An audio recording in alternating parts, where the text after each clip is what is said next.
ये एक SRO 1387 ना, ये SRO एक आया हुआ है, ये थोड़ा सा नोट कर लें इसको, चीज को।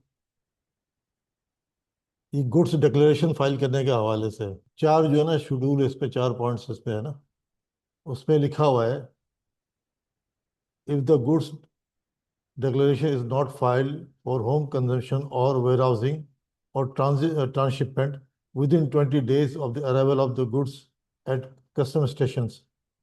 ठीक है, अगर कोई ऐसा जहाज करा पाकिस्तान पहुंच गया है, किसी भी स्टेशन, लैंड में हो, बाई एयर की हो या बाई सी का हो, अगर 20 दिन के बाद आपने जीडी फाइल नहीं की उसकी, तो आपको पर 0.25% आपको उस पर लगेंगे, पेनल्टी लगेगा, एसेस वैल्यू पे ना, एसेस वैल्यू पे।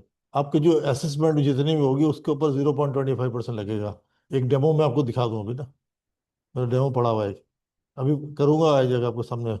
ठीक है, 120 डेज के अंदर ये अक्सर है। मैं चूंकि क्लाइंट को मैंने अभी एक लिखवा रहा था, वो पेमेंट तो उसके 1,18,000 रुपये से उसके पेनल्टी बन गई।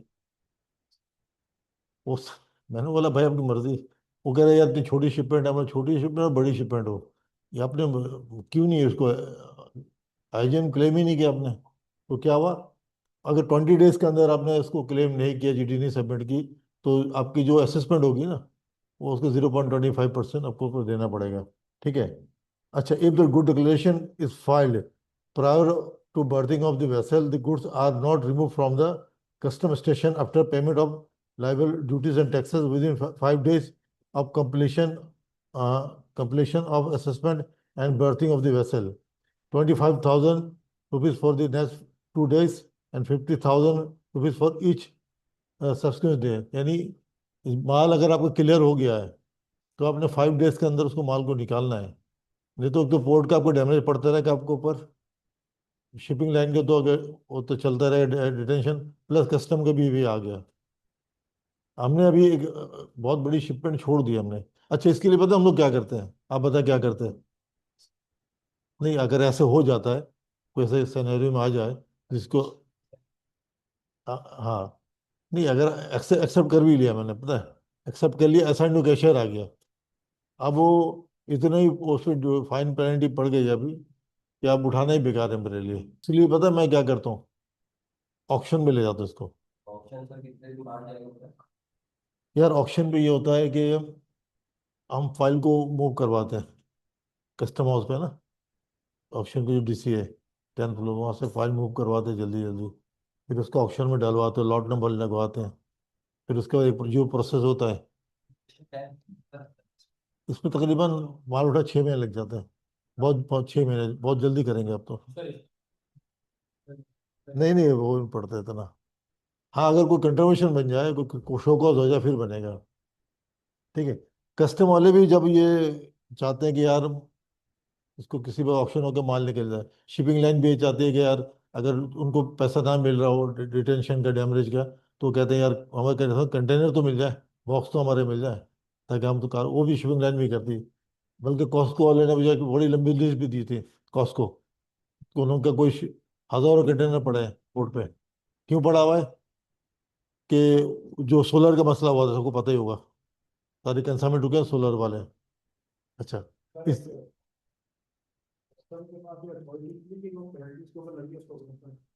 नहीं, तो है, अथॉरिटी है, लेकिन वो नहीं कर सकते ना। नहीं नहीं करता भी, वो क्यों करेगा आपको। पहले की बात कर रहे होंगे, शुरू शुरू में जब आया था 2000।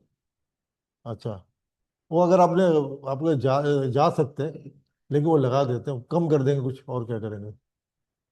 हाँ, कम कर सकते हैं, बिल्कुल। नहीं, अनरेटेबल नहीं होता है। नहीं नहीं, वो ऐसा नहीं हुआ यार अभी। अभी वो जो वो लाइसेंस बंद हो गया, मैंने बताया था ना, उनका लाइसेंस नहीं खुल रहा अभी।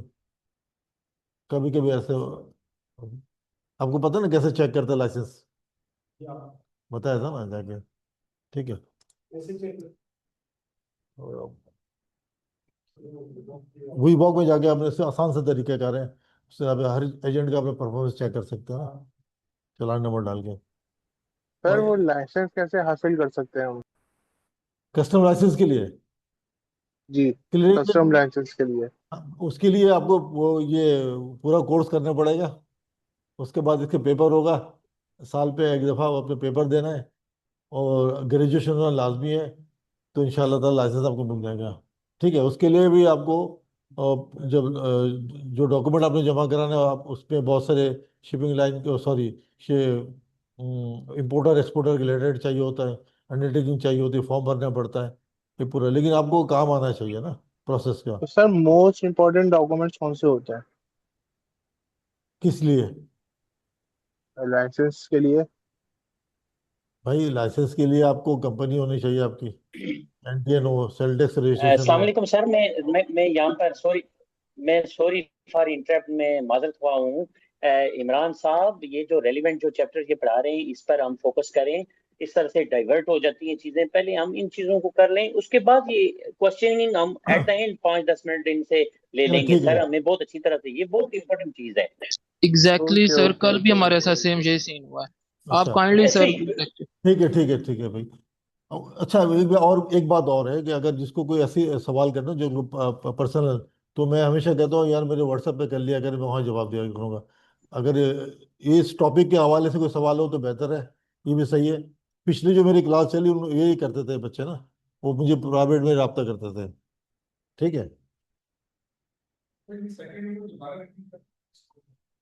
जो गुड डिक्लेरेशन जो है ना, अगर बर्थिंग से पहले आपने फाइल कर दी जीडी, अगर आपने उसको 5 डेज के अंदर कंप्लीशन नहीं उठाया, तो ये आपको पर पेनल्टी 25,000, उसके बाद हर 2 दिन में 50,000 रुपये आपको देने पड़ेंगे। वो तो, हाँ, अगर कस्टमर क्लियर कर आपने नहीं उठाया, बर्थ में पड़ा हुआ है माल आपका। हाँ, ये तो बर्थ बर्थ होने के बाद नीचे लिखा हुआ है। हाँ, दूसरा और, if the goods declaration is filed after berthing of the vessel, the goods are not remove from the custom station for home consumption और वेयर हाउसिंग और transshipment within 5 days of the clearance of the goods declaration. फिर 15,000 इसमें है। और next जो ना 2 days के लिए 30,000 है, और ईच सब्सिक्वेंट डे, और 2 दिन बाद उसी तरह इसका लगता रहेगा। If the goods are not loaded on on the conveyance for export within 15 days, the अच्छा days of the entry of the port, port के अंदर 15 डेज के अंदर आपका लोड माल नहीं हुआ, तो उसमें भी फाइन है 10,000 रुपीज, 20,000 है। जहाज जब वेसल को लगता है ना, बर्थ करता है उस पे टर्मिनल पे, वो जो लगने को बर्थ कहते हैं, बर्थ ना, बर्थ जो जहाँ पे बर्थ होती है उस पे बर्थिंग कहते हैं। जब लगने जहाज लग गया तो बर्थिंग होती है। हाँ, उस दिन से नहीं, उस दिन से नहीं, आपने बर्थिंग के बाद अपने जीडी डाल दिया, जीडी कंप्लीट हो जाए, ये उसका है। पहला पॉइंट तो ये है भाई, 20 डेज के अंदर डालना है आपने, जहाज लगने 20 डेज के अंदर आपने फाइल करनी है। अगर अगर नहीं कर सके तो फिर ऊपर आ गया। अब आपने 20 डेज के अंदर फाइल कर दी जीडी, और आपने ये तीनों में से कोई एक काम आपने कर दिया, तो आपको ऊपर आप फाइन पेनल्टी पे करनी पड़ेगी। ये एक नोटिफिकेशन था जो मैंने शेयर कर दिया। रोजाना एक एक करके मैं आपको अपडेट देते रहूंगा, ठीक है, इंशाल्लाह ताला। करते हैं, उनके ऊपर है, 20 दिन वाला है। ठीक है, हम लोग देखिए कभी ऐसा होता, मैं भी करता था, अब मैं नहीं करता हूँ। इसलिए नहीं करता, एक तो दो नुकसान है मुझे अभी। अब अभी मैं नहीं मना करता हूँ, पता है, दो नुकसान है। अभी पिछले दिन आपने याद होगा कि बहुत से कंटेनर जो जहाज लगने के बाद कंटेनर नहीं आया, ऐसे हुआ है। उसके बाद ऐसा भी हुआ है कि केएससीटी में लगना था, हाई टाइड की वजह से वो लग गया एसएपीटी पे, ऐसे हुआ था। अब हमने ड्यूटी भर दी, अब फंस गई। अब वो दोबारा वहाँ पे जो टर्मिनल चेंज हो गया, अब रिफंड कैसे होगा? वो बड़े मामला हुए, तो इस वजह से जहाज जैसे बर्थ हो जाएगा, बर्थ होने के बाद हमने चेक कर लिया कि जहाज बर्थ हो गया, इसमें कंटेनर है, फिर हमने ड्यूटी ड्यूटी पाए।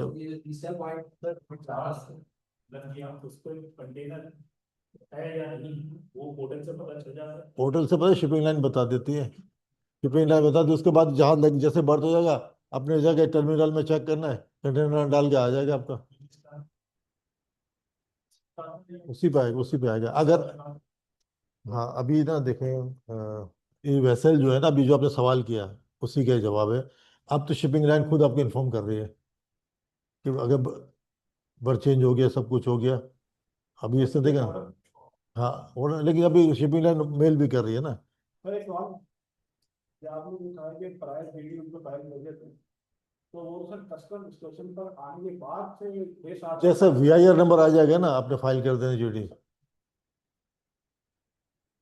अगर वहाँ से कंटेंट अपलोड होने में टाइम लगता है, हाँ, इस हमारा स्टार्ट कस्टम स्टेशन से होगा सर। अब नहीं, वेसल पे अगर कंटेनर वहाँ जब जब तक एक नहीं उतरेगा ना कंटेनर, तब तक आप GD नहीं फाइल करते। हाँ, सेम, आप सेफ है। अब इसमें तब तक बेहतर ये है उसका, कि तब जी बोले। सर इसमें बेहतर ये है कि वेसल कंटेनर उतरने के बाद हम जीडी फाइल करें। तो हम तो यही, मैं तो यही कह रहा हूँ ना, जब और आपका कंटेनर उतर जाता है, बस जी, उसके बाद आप जैसे पोर्ट में चेक के लिए, मैं कंटेनर में डाल के पोर्ट पे आ गया तो मैंने, आप GD फाइल कर दो, क्योंकि और आप वो फाइन जो 5 डेज का लगता है वो असाइन टू कैशियर होने के बाद अगर हम नहीं उठाते तब लगेगा वो, जी जी, जो आप कह ठीक रहे है। हैं।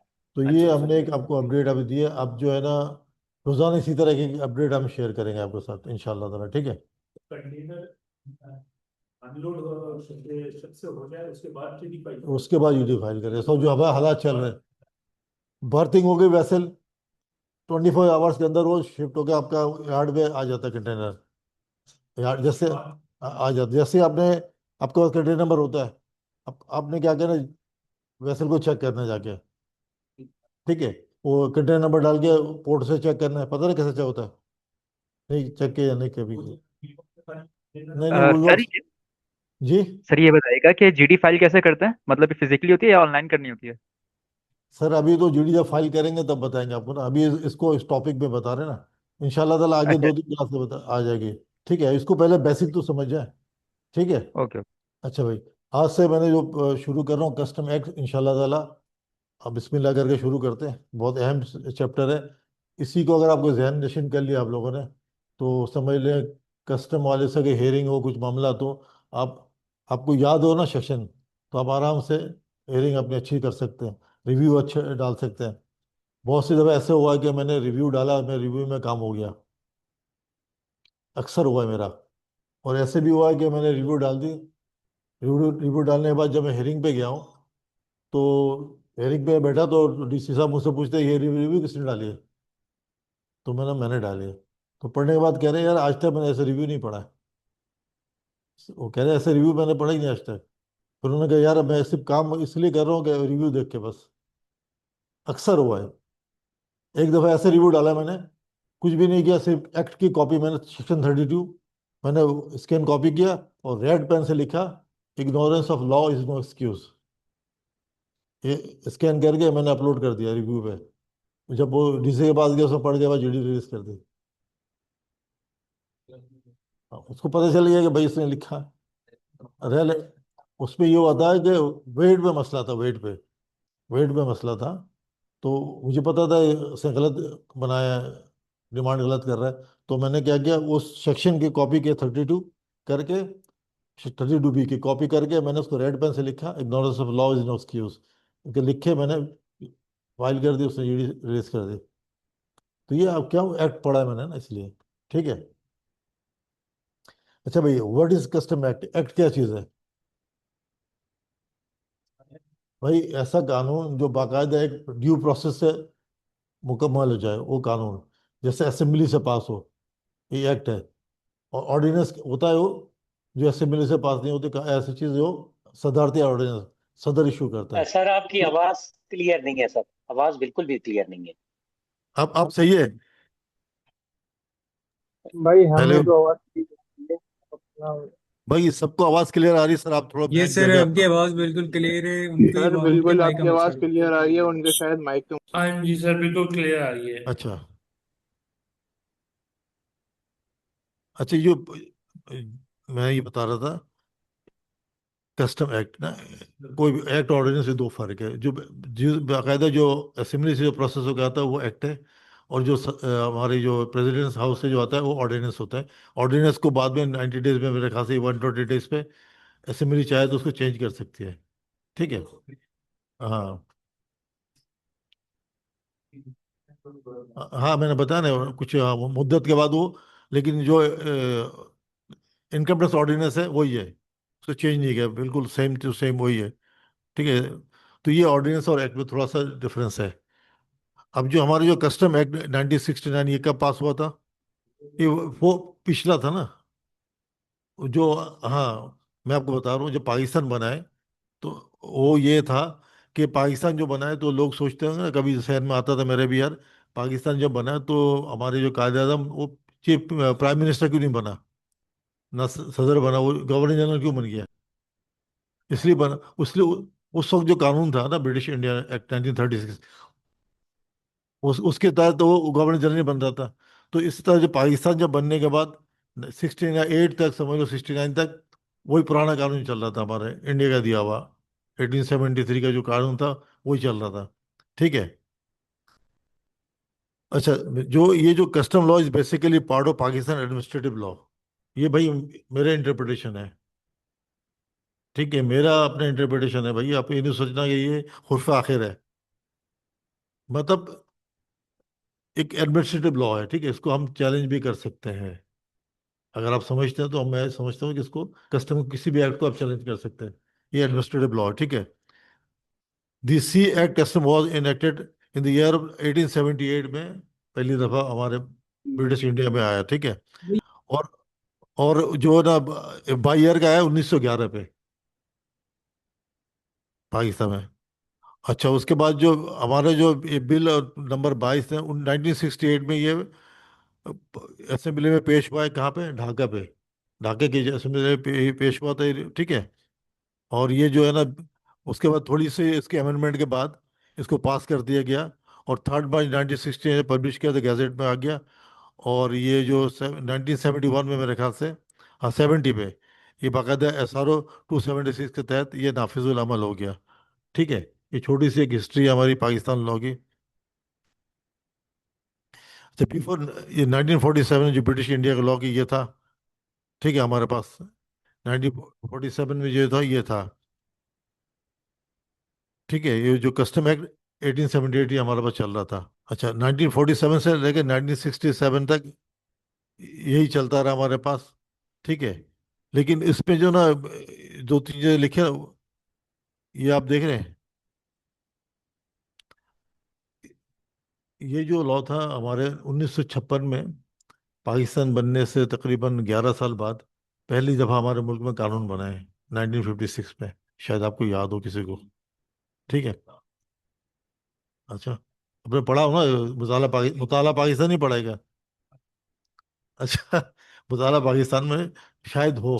तो 56 पे जो, लेकिन वो जो लॉ है, समझ लो कॉपी कैट था पिछले लॉ का। तो वो कोई इतना खास नहीं था। फिर 1960 58 में अयूब खान आ गया था, फिर उसने वो कानून तोड़ दिया। फिर 61 पे 62 पे जाके सदारती कानून नाफिज हुआ। फिर दोबारा जाके 68 में लॉ टूटा। फिर जाके 72 पे जाके नया कानून बना। तो ये इस तरह हमारे एक हिस्ट्री है कानून की ना। अब वो चल रहा है माशाल्लाह, आखिरी वाला।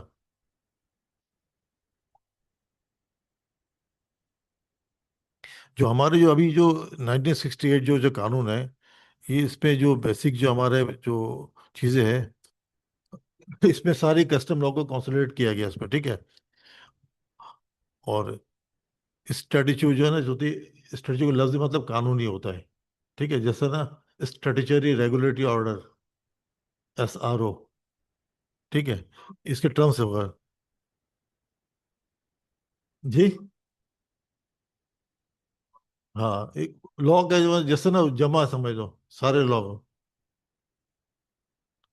अच्छा, ये जो है ना, इसका पर्पस पाया है, हमारे जो है ना कस्टम जो लॉ का जो सबसे जो अहम, बार बार चीज़ें रिपीट होती रहती है ना इसमें, सब जो मेन जो एक्ट, इस एक्ट का जो एम है क्या है? Levy and collection of custom duties है, control import and export goods है, prevent illegal trade and smuggling है, प्रोटेक्ट लोकल इंडस्ट्रीज है, फैसिलिटेट लेजिटिमेट ट्रेड है, ensure compliance with trade laws, ठीक है, implementation international custom standards, safeguard national security.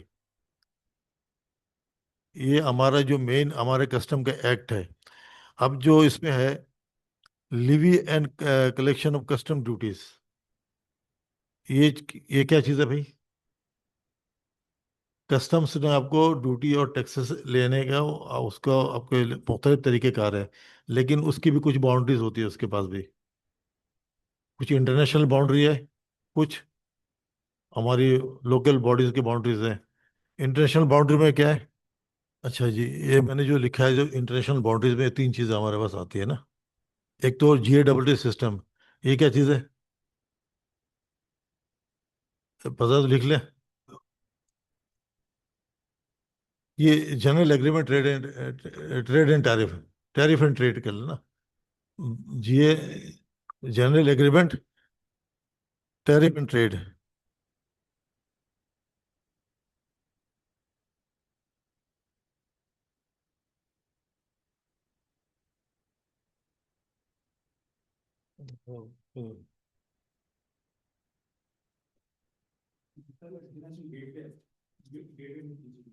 नहीं नहीं, ये तो general agreement tariff and trade है ना। ये मैं तो आपको बाउंड्री बता रहा हूँ ना, जो ड्यूटी, इस पे असल में जो ना ये टैक्सेस, ड्यूटी और टैक्सेस किस तरह एक दूसरे के साथ, जैसे जो इवन कोई मेंबर्स हैं तो किस तरह ट्रेड करेंगे, किस तरह ड्यूटीज लेंगे, क्या टैक्सेस लेंगे, ये तो पूरा एक सर एग्रीमेंट होता आवाज है। नहीं आ रही सर। अभी अभी भी नहीं आ रही है। और और WTO है ना, वो सर आवाज आ ऑर्गेनाइजेशन। रही है, इनके माइक का, इनके स्पीकर का इशू है।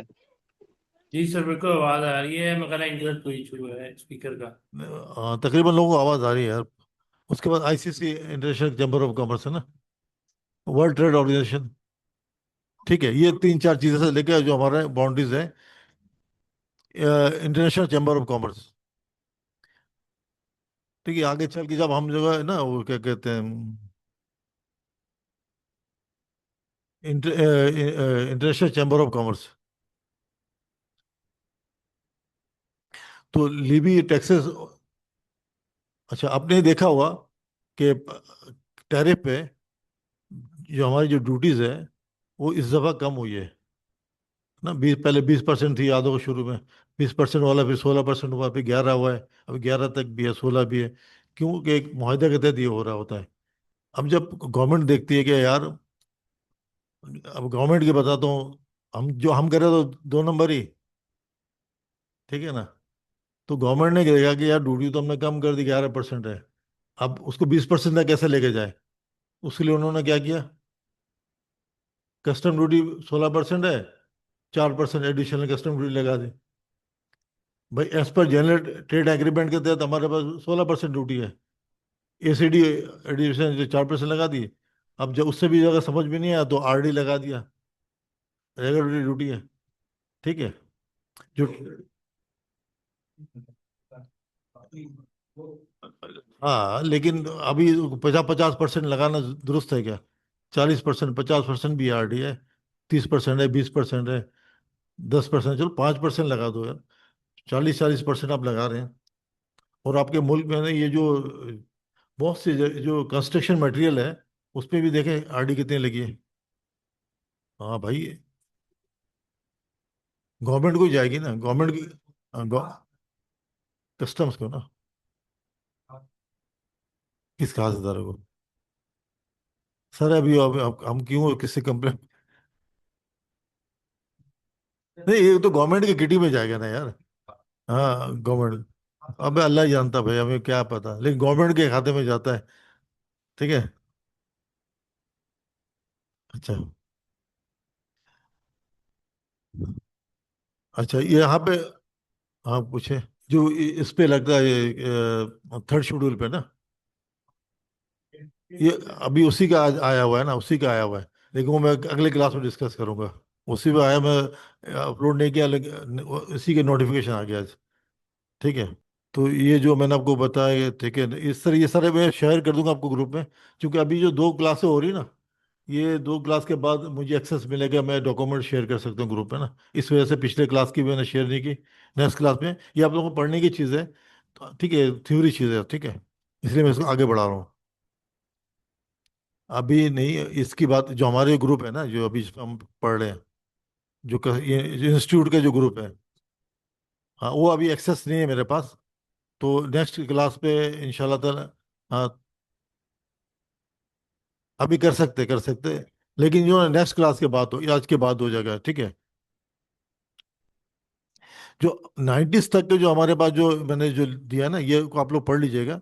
90s तक के हमारे पास जो काम था बहुत ही एक डिफरेंट चीज़ थी। 90s जिसने काम किया 90s में वो बहुत ही डिफरेंट चीज़ें थी।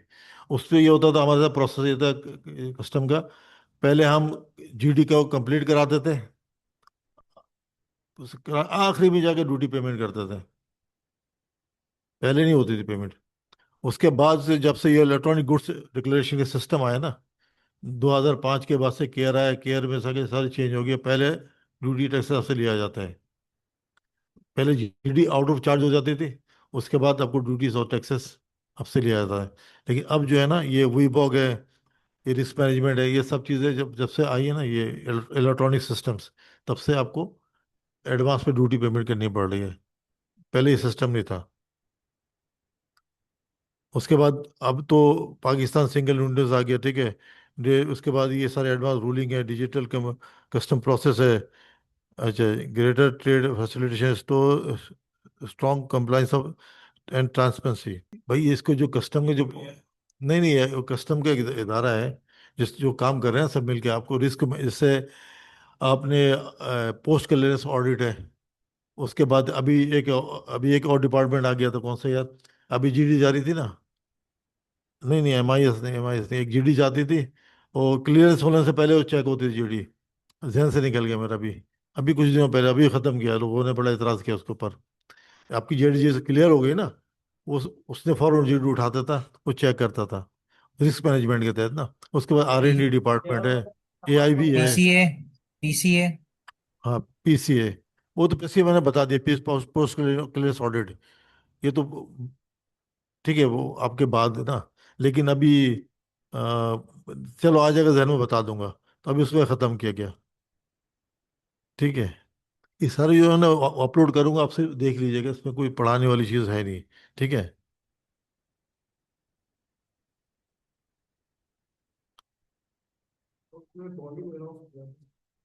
क्या है ये जो वेयर हाउसिंग है ना? जी जी, हाँ पढ़ा देंगे।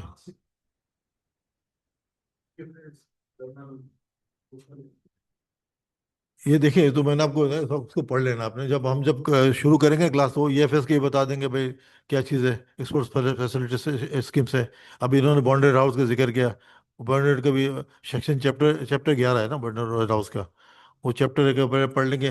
वेयर हाउसिंग कितने टाइप के, वो भी बता देंगे आपको, ठीक है। एक अभी जनरल आप समझ लें, कितने टाइप के वेयर हाउस है।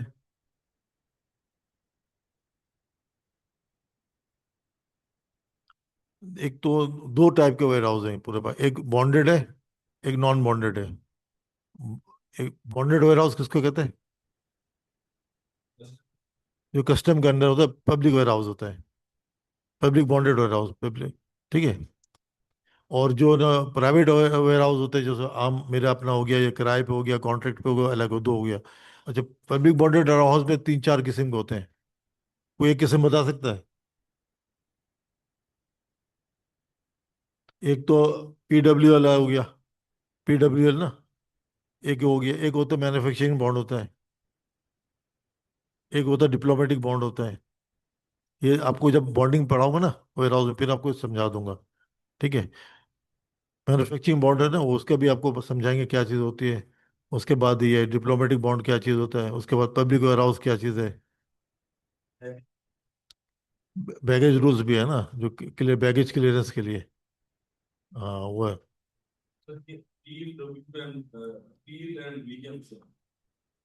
कहाँ है? हाँ, अपील एंड रिविजन्स ना, ये सेक्शन जो क्या कहते हैं 192 सेक्शन, हाँ उस पे जाना, रिव्यू डालना है, अपील में जाना, उसके बाद क्या कहते हैं केस फाइल करना, ये सारे उसी में। 192 में ही आ गया मैंने हाँ। हाँ, और जो एक्ट पढ़ेंगे ना, तो इंशाल्लाह ताला उसमें आ जाएगा, ठीक है। अच्छा जी।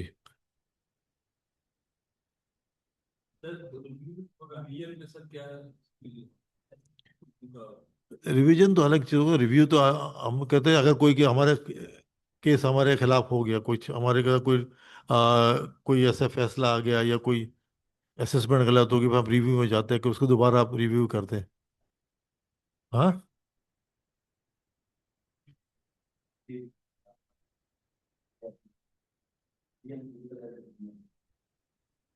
अच्छा वैल्यूएशन रूल्स जो है ना, वैल्यूएशन रूलिंग है उसके। अच्छा, कस्टम एक्ट 96, कस्टम रूल्स 2001 है, कस्टम टैरिफ है, वैल्यूएशन रूल्स है, important of export policy orders है। ठीक है। अच्छा, अब जो है ना, आप आते हैं कस्टम की तरफ। अब तो हमने तो थ्योरी देख ली, अब आ रहे हैं कस्टम लॉ पाकिस्तान ना। सबसे पहले जो लॉ के लिए हमारा जो है कस्टम एक्ट हमारा, ठीक है, इसको हम फॉलो करते हैं। उसके बाद नंबर 2 जो आएगा, कस्टम टैरिफ आएगा। उसके बाद कस्टम रूल्स है, 2001 है, और उसके नोटिफिकेशन है जो अभी मैंने देखा, ठीक है। नोटिफिकेशन एसआरओ भी हो सकता है। उसके बाद एलाइड कस्टम एक्ट और ऑर्डिनेंस। एक्ट में क्या हुआ, सेल टैक्स है, इनकम टैक्स है, एक्साइज का है, ऑर्डिनेंस में इनकम टैक्स ऑर्डिनेंस है, ठीक है। उसके बाद नंबर 5 में कस्टम जनरल ऑर्डर है। ये इसकी बड़ी बुक बुक मिलती है ना, ये कस्टम हाउस के सामने। हाँ, कर देंगे। आज आज की क्लास के बाद जो है ना, नेक्स्ट क्लास से ये सारी चीज़ें इंशाल्लाह शेयर करेंगे।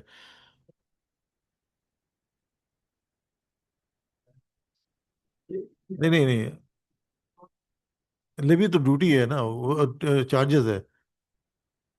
अच्छा, टैरिफ ना अलग चीज़ है। क्या? कौन सा? नहीं नहीं यार, कस्टम का लेवी है या ड्यूटी है, टैक्सेस समझ ले, की चीज़ है लेवी। हाँ, लेवी है। वही उसके आपको वो क्या कहते हैं, चेक चार्जेस ही है ना, तो देनी है आपने। हाँ, नहीं इसका नहीं पता, इसका देखना पड़ेगा, देख के बता दूंगा आपको, ठीक है। अच्छा, कस्टम जनरल ऑर्डर तो पता है आपको, कस्टम केसेस लॉ जो है ना, वो हम इसलिए करते हैं। एक जो ना जो ये जो कस्टम केस लॉ है ना, एक हमारी जुबान में हम इसको कहते हैं, इसका शायद आप लोगों ने नाम पढ़ा होगा, पता ही होगा ना, वो काम कर रहे हैं को शायद प्रेसिडेंट का पता हो। अच्छा, आप लॉ के स्टूडेंट में बैठे पीछे। हाँ, आप बता दें। हाँ जी। अच्छा जी, ऑनलाइन बैठे हैं, मुझे कुछ बता सकते हैं? ऑनलाइन जो बैठे हैं।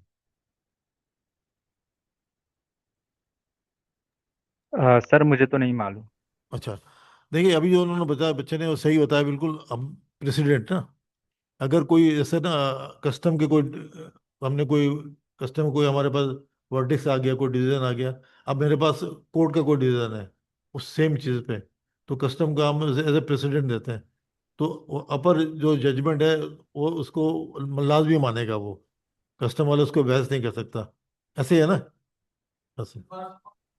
हाँ, तो ये तो ये दोबारा लफ्ज आप इसलिए एक्सप्लेन करते हैं थोड़ा सा। इसलिए लफ्ज को याद रखना अपने, कि हमने इस लफ्ज से हमें क्या करते हैं, हम अपनी जो राइटिंग करते हैं ना, राइटिंग कस्टम को लेटर लिखते हैं, तो हमने लिखते हैं कि इस तरह जुमला लिखते थे, कस्टम को समझ में आता, बंदे को कुछ है पता ना। देखे ना, वही क्लियर है बस। अब देखिए मैंने एक जुमला लिखा है ना, अब इसी ऐसे जुमला बना दिया मैंने। अब मैंने रिव्यू डाल रहा हूँ, समझ फर्ज करना, रिव्यू रिव्यू में मैंने कोई ऐसे ऐसे ऐसे चीज़ें अपलोड कर दिया जो कि हाई कोर्ट का ऑर्डर हो, या सिटी कोर्ट का ऑर्डर, या अपर, या कस्टम का ही किसी जजमेंट हो, ठीक है। अब वो नीचे वाले को, डीसी को मैं दिया, तो मैंने क्या लिखा, our uploaded documents are deem fit as president. आपके लिए एक प्रेसिडेंट है, आप इसको चैलेंज नहीं कर सकते, सुपरसीड नहीं कर सकते। Your their request to kindly accept our DP. तो इस तरह का आपने इसके जिम्ना फिट कर सकते हैं, प्रेसिडेंट जो आप, हाँ नहीं, आपके पास कोई सेम सेम मैटर का कोई आपका ऐसा फैसला मौजूद हो जो कि अपर अथॉरिटी ने, हायर अथॉरिटी ने आपको दिया हो। अब जैसे वैल्यूएशन रूलिंग है, अब जी जी जी, बिल्कुल बिल्कुल। तो एज प्रेसिडेंट आप उसको कर लिखते हैं, हाँ, प्रेसिडेंट, ठीक है। तो इसको लब, ये एक टर्म्स है ना, ब्लैक लॉ डिक्शनरी है ना, उस पे ये सब चीज़ें मिल जाती हैं। नहीं नहीं सर, ये नहीं हो सकेगा ना। अभी जैसे ना मेरे पास अभी अभी तो इस सिस्टम में नहीं है, हाई कोर्ट का मैंने जजमेंट है मेरे पास।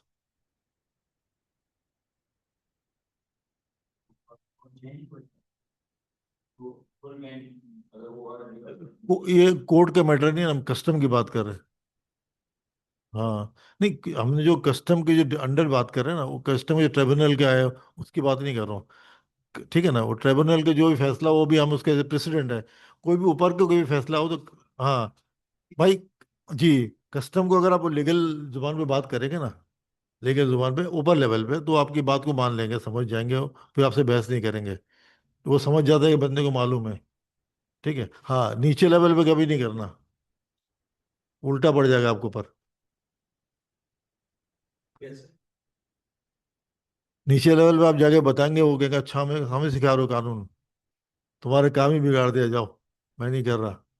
ठीक है ना, वो फिर आपका काम जो प्यार मोहब्बत से होने वाला है ना, वो नहीं होगा फिर। जैसे अप्रेजर है, एग्जामिनर है, हाँ, पीए है, यहाँ तक तो आपने कभी, हाँ, जब आप देख रहे हैं कि आप डीसी लेवल पे, एसी लेवल पे, फिर जाके आप अपनी चीज़ें बताएं। लेकिन बड़ी रिक्वेस्ट तरीके से, आपने अगर चैलेंज नहीं करना कस्टम को ना, हाँ, नहीं नहीं नहीं, वो नहीं मानते ना। अगर ज़्यादा आप समझाएंगे ना, तो वो डर जाएगा। वो डर के बोलेगा भाई इसको, भाई मैं नहीं कर रहा। जी आगे, तो आप क्या सर लड़ेंगे? हाँ, ठीक है। अच्छा, अभी जो है ना, ये इस लोग में था, एक्सप्लेनेटरी नोट्स है ना, एक्सप्लेनेटरी नोट्स, ये क्या चीज़ है? इस पे ये होता है कि हर एचएस कोड का, हर चैप्टर का एक एक्सप्लेन कर दिया कस्टम ने। मेरे पास इतनी मोटी मोटी किताबें हैं ना इसकी, नोट्स की, वो सारी किताब मैंने रखी है अपने पास। तो हर एक एचएस कोड का एक्सप्लेन किया गया वहाँ पे। अब तो गूगल पे भी मिल जाएगा आपको, चैट जीपीटी भी मिल जाएगा। लेकिन चैट जीपीटी और गूगल की जो ना, वो अहमियत नहीं है। अगर आप किसी डीसी कमरे में किताब हाथ में लेके जाएंगे अंदर, हाँ, और रख के बैठेंगे, उसमें मार्किंग होगी, उसकी जब पढ़ के बताएंगे, उसकी वैल्यू कुछ और होगी। ठीक है, तो किताब की अपनी एक अहमियत है। मैंने इसी मैंने अब जो कलरिंग इंजीनियर बन रहे हैं आप लोग ना, तो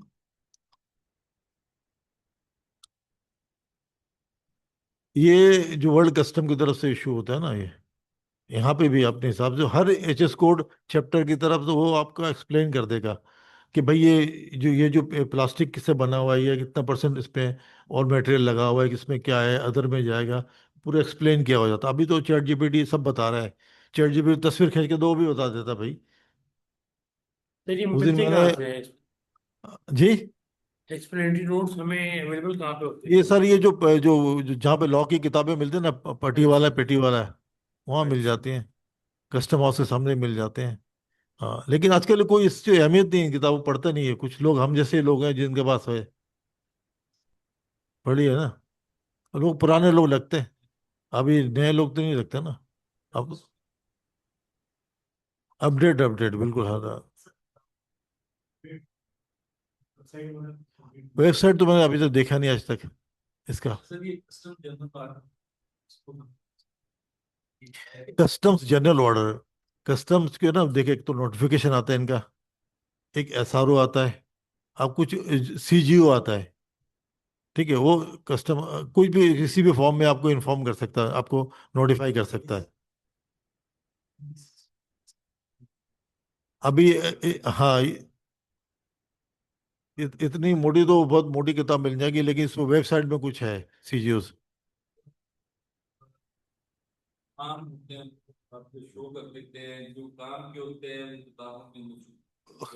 किताबें मैंने बताया नहीं, ये कस्टमर के सामने एक दुकान थी, पता नहीं भी है भी नहीं है।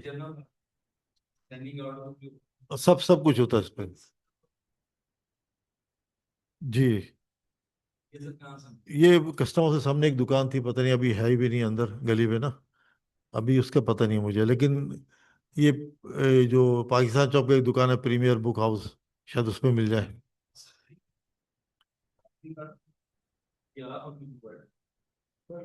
इतना तो मेरे पास भी नहीं है।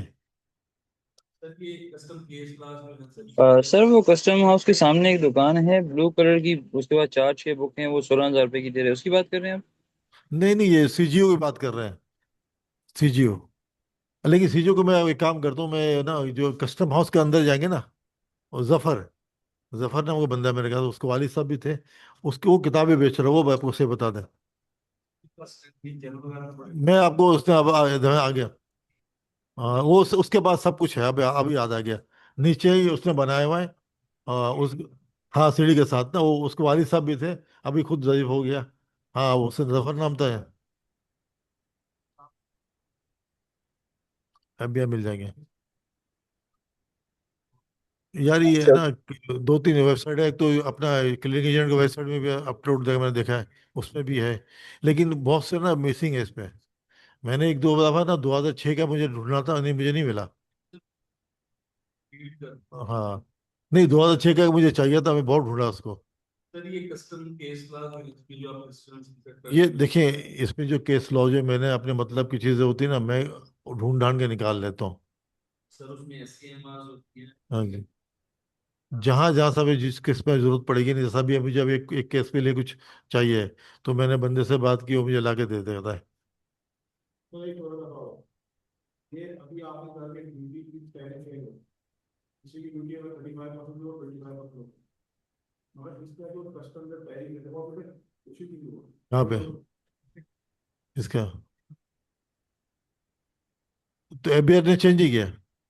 तो सर वो तो एबीआर लेकिन लेकिन सिस्टम में आ रहा है।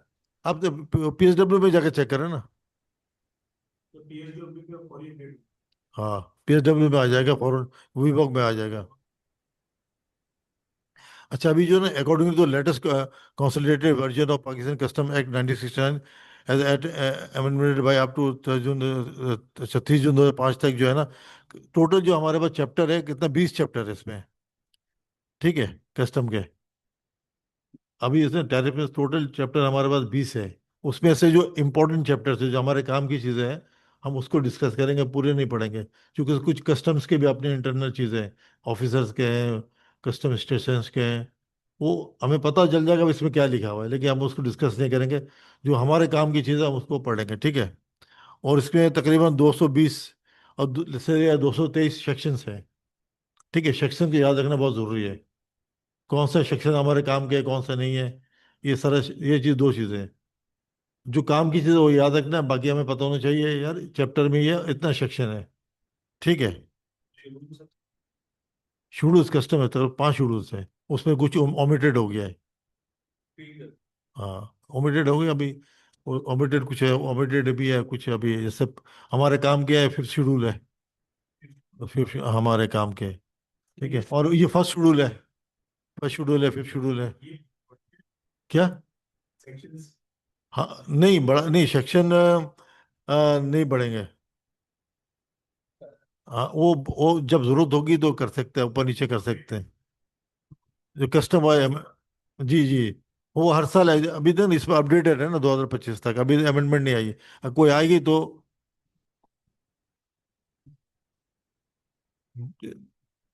जब, लेकिन जो ना, कोई अमेंडमेंट होगी तो फिर वो बता देगा भाई। ठीक है। अच्छा, ये चैप्टर जो है ना हमारे पास, जो ग्रुप कस्टम के टोटल कितना ग्रुप है, 8 ग्रुप है, 7 ग्रुप है, सॉरी। उसपे हर चैप्टर के हिसाब से उन्होंने ग्रुप बना दिया। एक ग्रुप में क्या होता है, डीसी होगा, एसी होगा, पी होगा, अप्रेजर होगा। ठीक है। एक, हाँ, देखा ना, चैप्टर होता है ना, 1 से लेके 27 चैप्टर तक जो है ना, ये ग्रुप 1 के पास होगा। नहीं, चैप्टर है। जो कस्टम के टैरिफ का जो है ना, चैप्टर 1 से लेके 27 तक जो है ना, ग्रुप 1 पे होगा। और 28 से लेके 38 तक ग्रुप 2 पे होगा। और चैप्टर 39 से लेके 49 तक क्या होगा, ग्रुप 3 में होगा। सही है। ये कैटेगराइज सर जो है किस क्लास में फॉलो करते हैं, स्पेसिफिक उनका जो है जो बनाए गए उनको तो तो काम को ना आसान करने के लिए, आपके लिए ना, हर कोई, आपको पता हो जाएगा यार, मेरे जो ये चैप्टर के जीडी जो गया जीडी, तो इस किस डीसी के पास होगा, वो पर्टिकुलर एक डिपार्टमेंट है ना, डिवाइड कर दिया गया ताकि आपको पब्लिक की सहूलत के लिए, कि मेरे जो, ये जो मैंने सामान मैंने मंगाए, मेरे जो ग्रुप, इस ग्रुप का मामला है, इसमें ये प्रेशर बैठाओ, ये पीए है, ये डीसी है, ये एडीसी है, ताकि आपको मिक्स ना हो जाए। अच्छा सर, इन लोग प्लान आगे करेंगे ग्रुप 1 ग्रुप 3 के अंदर है क्या? क्या चीज़? हाँ, वो बताएंगे ना आगे ना, ये तो अभी आपको समझा रहे हैं ना कितने ग्रुप्स हैं। सर 7 लोग और कस्टम के जो ना 220 से ऊपर चैप्टर सर। ये चैप्टर नहीं है, वो तो हाँ सेक्शन है। नहीं, ये चैप्टर 20 है। ये तो टैरिफ, ये टैरिफ का बता रहा हूँ मैं। ये है। टैरिफ है, ठीक है। ठीक है, इसी तरह अब ये नहीं पता एक ग्रुप में 2 अप्रेजर हो सकते हैं, 4 भी हो सकते, ये नहीं पता मैं, वो तो कस्टम वाले बताएंगे आपको, उनका इंटरनल मैटर है यार।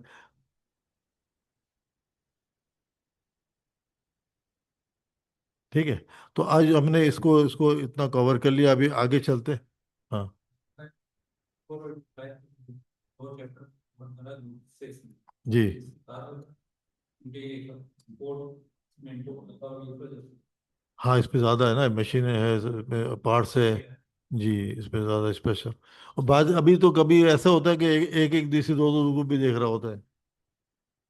हाँ, तो ये 7 चैप्टर है। अच्छा, अभी जो है ना, हमें जहाँ तक हमने अभी इसको पढ़ा है, उसको हम, इसका कंक्लूजन अब यार ये है, ये मिसलेनियस पे है ना आखिर में सब, जिसके पास आईडी पास हो करेगा। पास कर तो लिया आम आदमी के पास तो है कि फोटो नहीं, जिसके पास अभी तो विवो तो अभी मिलेगा भी नहीं किसी को, अब तो नहीं मिलेगा, अब तो पीएसडब्ल्यू आ गया ना। आवाज बहुत स्लो है सर, आवाज आवाज नहीं आ रही, अभी आवाज नहीं आ अभी रही। पीएसडब्ल्यू आ गया, पहले पहले विवो थी ना। हाँ, अभी तो जी जी बिल्कुल बनानी पड़ेगी। हाँ वही है, अरे क्या हो गया।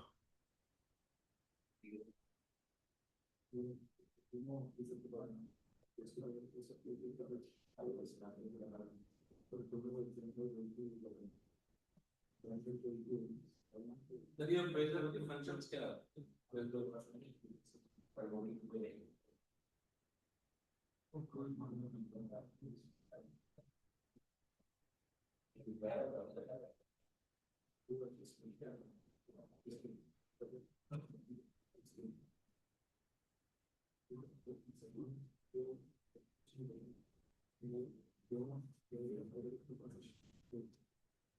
अभी मैंने आपको बताया था शुरू में, जो पेरेंटी का मैंने कहा था, ये देखिए, ये जीडी जहाज लगने के अंदर 20 दिन के अंदर फाइल नहीं किए ना। हाँ, तो ये इस तरह आ जाता है अभी। ठीक है, जब असेसमेंट होगा फिर इसके ऊपर नीचे हो सकता है। हाँ, अप्रेजर क्या करें?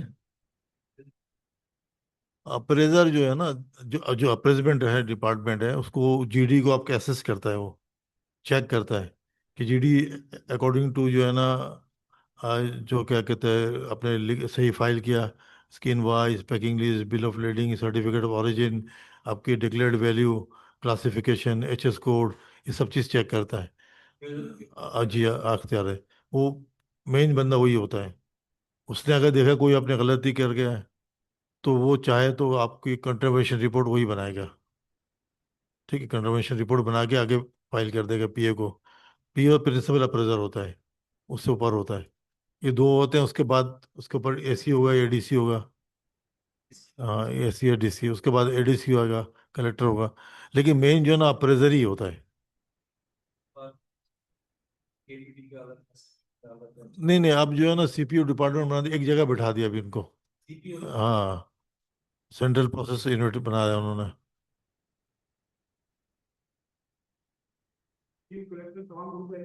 नहीं नहीं, चीफ कलेक्टर तो एक ही होगा ना यार। हाँ नहीं, एक पूरा चीफ कलेक्टर 100 रीजन का एक होगा भाई। हाँ, कलेक्टर हो सकते हैं 4 4 5, चीफ कलेक्टर एक ही होगा। ठीक है, ये तो मैंने आपको दिखा दिया ना वहां से, जो पहले मैंने बताया था आपको, सारी चीजें यहाँ पे बता दी है। सीपीयू, जो अभी जो फेसलेस असेसमेंट आया ना, फेसलेस असेसमेंट, उसकी बात कर रहा हूँ। ये तो अभी 2024 से शुरू हुआ पाकिस्तान में अभी। ठीक है, ये आपको एक तो मैंने सेक्शन 82 का आपको मैंने बता दिया अभी यहाँ पे। अच्छा, अभी जो है ना थोड़ा मैंने कल कहा था ना, थोड़ा पहले हम एक्ट की बात करेंगे, फिर डॉक्यूमेंट्स की भी बात करेंगे, क्योंकि यहाँ पे बहुत सारे ऐसे लोग बैठे हैं जिनको डॉक्यूमेंट्स के ही नहीं पता। तो जब डॉक्यूमेंट्स ही नहीं पता नहीं होगा, आगे काम कैसे करेगा वो? क्योंकि एक्ट तो पढ़ लिया, सब कुछ पढ़ लिया, जब डॉक्यूमेंट्स नहीं पता चलेगा तो वो क्या क्या करेगा? तो डॉक्यूमेंट्स के लिए सबसे पहले आज हम डिस्कस जो करेंगे वो कमर्शियल इनवाइस को कर लेते हैं, या इस प्रोफॉर्मा इनवाइस कर लें। प्रोफॉर्मा इनवाइस को करें डिस्कस, कर कमर्शियल करें, प्रोफॉर्मा से कर लेते हैं। चलें भाई, इनको क्या अभी सर आप पूरा बता देंगे अभी आपको। एक मिनट, प्रोफॉर्मा से डिस्कस करते शुरू करते हैं इंशाल्लाह ताला, ताकि चीज़ें बिल्कुल करेक्ट और समझ में आ जाए। ज़रा होल्ड कीजिएगा ज़रा, जब तक मैं निकाल रहा हूँ इसको। ठीक है, आप लोग थोड़ा सा भी डिस्कस भी करता हूँ, फिर कमर्शियल वॉइस। अच्छा जी, ये जो हम जो काम कर रहे होते हैं, ठीक है, जो माल को बाहर भेज रहा है उसको क्या कहते हैं हम लोग? हाँ, एक्सपोर्टर कहते हैं। और क्या कहते हैं? शिपर। शिपर कहते हैं, और कंसाइनर भी कहते हैं। यही मैं सुनना चाह रहा हूँ ना जी। हाँ, उसको हम कहते हैं एप्लीकेंट भी कहते हैं, ठीक है ना? नहीं, शिपर शिपर शिपर शिपर शिपर को ना, शिपर को हम एप्लीकेंट नहीं कहते हैं, बेनिफिशियरी कहते हैं उसको। ठीक है, शिपर को हम बेनिफिशियरी कहते हैं।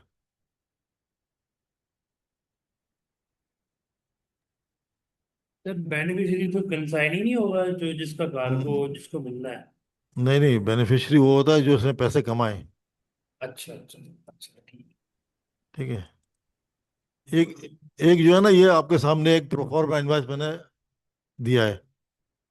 ठीक है भैया, जल्दी जल्दी हम करते ना, बात सुना, जिसको पता हो तो ठीक है, जिनको नहीं पता वो पता चल जाएगा। ये सबसे पहले अब मैंने एक प्रोफॉर्मा इनवॉइस मैंने आपके सामने शेयर किया है। ठीक है, ये कंपनी का नाम है, ऊपर जो दिया हुआ चाइनीज कंपनी है, प्रोफॉर्मा इनवॉइस इशू किया उसके, जो जिसके नाम इशू के यहाँ पे कंपनी नाम आ गया, इसका नंबर आ गया, उसने ये डिस्क्रिप्शन क्या है, क्वांटिटी कितनी है, यूनिट प्राइस क्या है, अमाउंट कितनी है, उसके सी फ्रेट कितना होगा, नंबर ऑफ कंटेनर्स कितना होगा, टोटल फ्रेट इतना बनेगा, टोटल कॉस्ट इसकी इतनी बनेगी, इसका पूरा यहाँ पे इसकी डिटेल दी हुई है इसने ना। अब ये हो सकता है कि एक प्रोफॉर्मा इन्वेस्ट इशू हुआ, अब इसकी चार शिपमेंट भी बन सकती है, पांच भी बन सकती है, छह भी बन सकती है, एज पर उसकी रिक्वायरमेंट है। ठीक है, वो चाहे उसको पार्शियल शिपमेंट भी कर सकता है, ये इकट्ठे उठा सकता है। ये प्रोफॉर्मा इनवाइस आपके सामने मैंने अपलोड कर दिया है जी। जी, नहीं जरूरी नहीं है, नहीं नहीं। हाँ, ये इसने सी से आपके प्राइस जो ये ना, ये आपके ये नहीं, आपकी ये कोटेशन एक तरह का समझ लें। आपने कोटेशन दी है, चेंज भी करा सकते हैं आप, एफओ भी कर सकते हैं।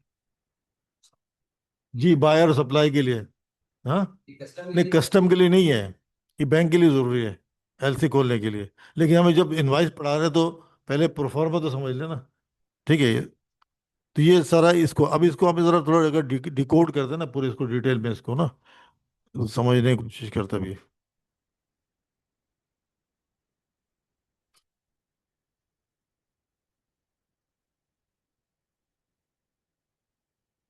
This document is a proforma invoice, इसको पीआई भी कहते हैं हम लोग। ठीक है, one of the most important documents in international import and export business. It is not a commercial invoice, rather it is an offer or quotation issued by the exporter before the shipment is made. Clear हो गया ना मैंने जो कहा था? ये एक offer letter है। ठीक है, ठीक है।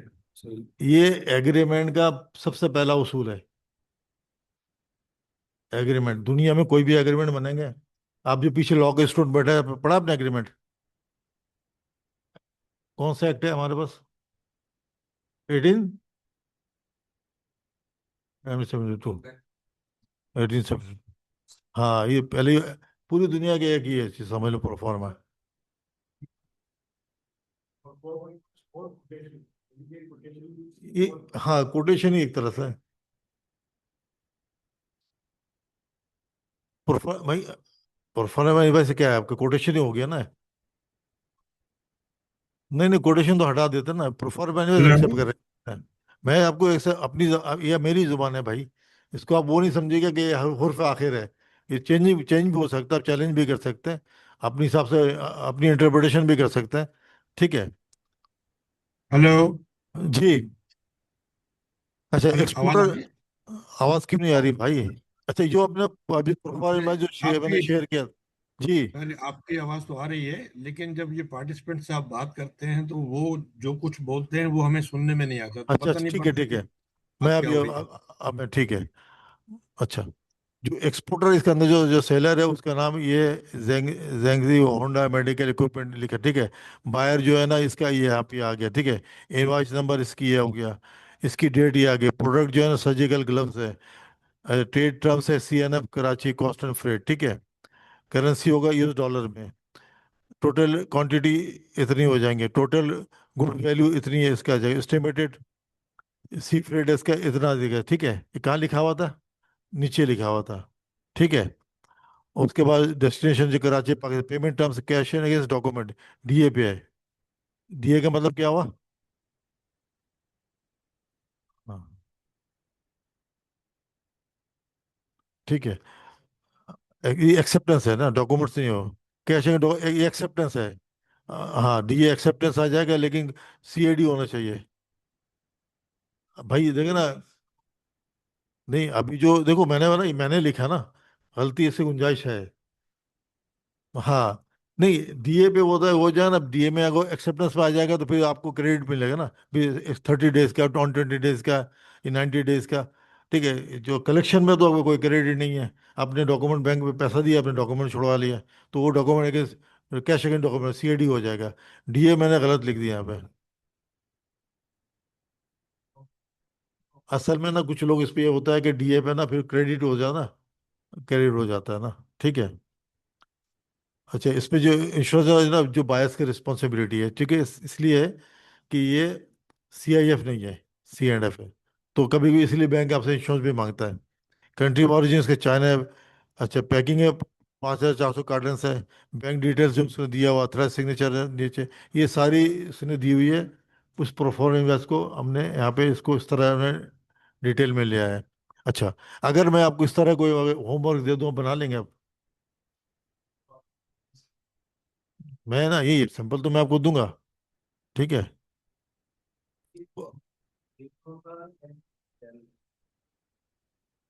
क्या चीज? हाँ अभी तो माल बेचना है उसने ना, जब तक ये इनवाइस अभी नहीं, कॉन्ट्रैक्ट नहीं है, कॉन्ट्रैक्ट नहीं है। ये ये ऑफर हमने दिए। अब उसने उसने आपने साइन करके भेज दिया अपने बायर को। बायर ने उसको साइन करके स्टैम्प करके आपको आपको भेज दिया। ईमेल कर देगा या आपको जो भी जरिए आपको अभी आ जाएगा, दोनों तरफ से एक्सेप्टेंस होगी। जी उसके बाद जब आपके पास आ गया, फर्ज करें अभी इसने एक्सपोर्ट कर मेरे पास आ गया, मैं अपने बैंक में जाऊंगा, जाके इसकी LC खुलवाऊंगा इसी प्रोफाइल डिवाइस से। जी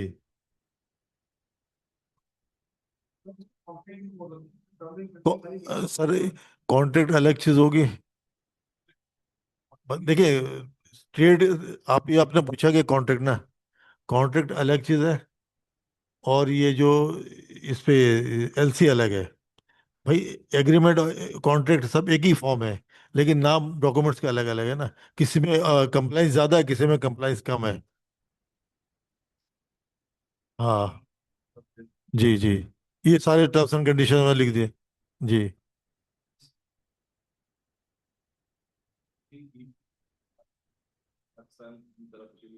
अच्छा सर, सर ये बहुत अच्छा टॉपिक है। और यहाँ पर मैं थोड़ा सा इंटरवीन करना चाहूंगा और एक सवाल पूछना चाहूंगा। वो ये है कि फर्ज करते हैं कि आप शिपर हैं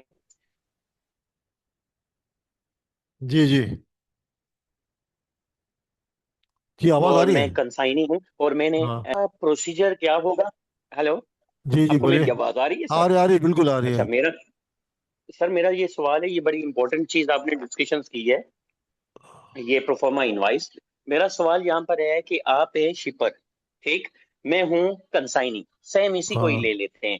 और हाँ मैंने क्या करना है कि डीपी एट साइट मैंने पेमेंट लगवानी है, यानी मैंने इस बैंक ये नहीं जाना कि इसमें डिफर पेमेंट हो जाए। जी बोले। या 60 क्रेडिट एलसी को एक तरफ रख लें, उसमें मैं ये करना चाहूंगा कि आप शिपर हैं, आपको मैं पैसे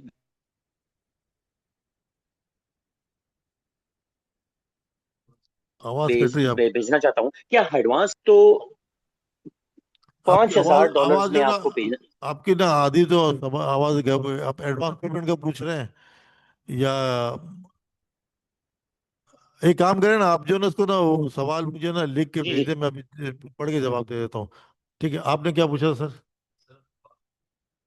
ऑफर जी जी हो जी गई। जी जी मैं डे फर्स्ट से इंस्टीट्यूट साहब को यही मेरी रिक्वेस्ट है कि ये बड़ी इंपॉर्टेंट चीजें होती हैं, हमें एक्सेस दी जाए ताकि उसी वक्त क्यूरी हम फ्लोट करें और हमें उस सर आपकी आवाज बिल्कुल बीच में गायब हो जाती है। आप एक काम करें ना, आप मुझे ना ये सवाल सोल्यूशन भी लिख के चाहिए दे होता है। दें। अब ये डे अभी बाई डे इंशाल्लाह चली देखिए, जाती हैं। ऐसे ऐसे सुन ले। कभी कभी ऐसा होता है कि भाई कोई जो ना कोई जो इलेक्ट्रॉनिक चीजें हैं, कोई कोई मसला हो जाता है, तो आपने वो लिख के ना पिछले क्लास में हम लोग ग्रुप में डिस्कस भी कर लेते थे एक दूसरे के साथ। ठीक है। जी जी ठीक है, आप चले अभी आप लेकिन आपका थोड़ा सा आपके बिल्कुल ना यहाँ आधी बात प्लेटफॉर्म। समझ, आधी बात समझ में आ रही है, आधी बात समझ में नहीं आ रही।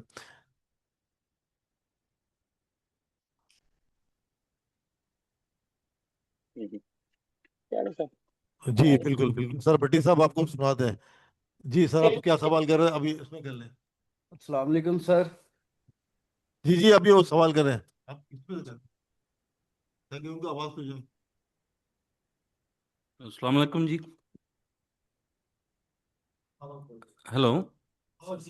अच्छा अच्छा। सर ये मेरा क्वेश्चन है कि सेलर और जो बायर है वो इम्पोर्टर हो या एक्सपोर्टर, दोनों अगर एक बंदा ऑफर देता है दूसरा एक्सेप्ट हो जाता है, वो किन टर्म्स और कंडीशंस पे उसको जो करते हैं, इन दोनों के बीच में जो बेलमेंट का जो किरदार है वो कौन सा डिपार्टमेंट है, उसकी श्योरिटी कौन होता है? ये इंटरनेशनल लेवल। जी, इन्होंने कहा कि अगर फॉरेन वाइस पे अगर किसी ने ऑफर दिया और उसने एक्सेप्टेंस हो जाए, तो उसके पीछे मतलब कौन सी डिपार्टमेंट जो आपको मतलब उसकी पेमेंट की श्योरिटी दे रहा होता है। ठीक है, इसमें दो तीन चीज़ें होती है भाई। पाकिस्तान में अगर आपने एलसी एलसी के थ्रू काम कर रहे हैं तो बैंक आपका गारंटर हो जाएगा। ठीक है, बैंक है। और पाकिस्तान में एक बैंक है, एक्सिम बैंक के नाम से, शायद किसी ने सुना। Exim bank. हाँ, एक्सिम बैंक है पाकिस्तान में, उसका वेबसाइट बड़ा अच्छा बना हुआ है। काम आप लोग खुद लेना उसे।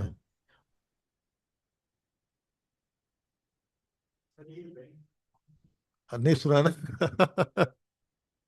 ये ये एक्सिम बैंक है। ठीक है। हाँ, एक्सिम बैंक ये आ गया आपके सामने। ये आपको ट्रेड के फैसिलिटेट के लिए बैठे हैं, बस नंबर मिलाया जाए। आपको लोन भी दे रहे होंगे, हाँ आपकी फैसिलिटी भी कर रहे होंगे, आपके लिए इंटरनेशनल कोर्ट में केस भी लड़ रहे होंगे। समझ रहे हैं मेरी बात? हाँ, सब बस ये गवर्नमेंट का है बड़ा। देखिए, काम हो तो बेहतर ही हो। एक्सिम बैंक के बारे में पढ़े, मैंने बहुत फोन मिला है इनको। नहीं सर, गवर्नमेंट का है यार। ये आपको भाई ट्रेड को फैसिलिटेट करने के लिए गवर्नमेंट ने बना। अभी अब मेरे ख्याल से आपने सबने नया सुना है, हैरत की बात है यार। क्योंकि इसलिए कि ये लोग पब्लिक में आते ही नहीं ना। भाई पब्लिक में आना चाहिए ना, मार्केट में आए। हाँ हाँ, पब्लिक में तो आए लोग, आम इम्पोर्टर एक्सपोर्टर तो पहुंचे ना, इनके नुमाइंदा पहुंचे तो पता चले ना यार, कुछ काम तो करो। अब इंडिया का कोई बंदा पैसा खा के दिखा दे एक्सपोर्टर के।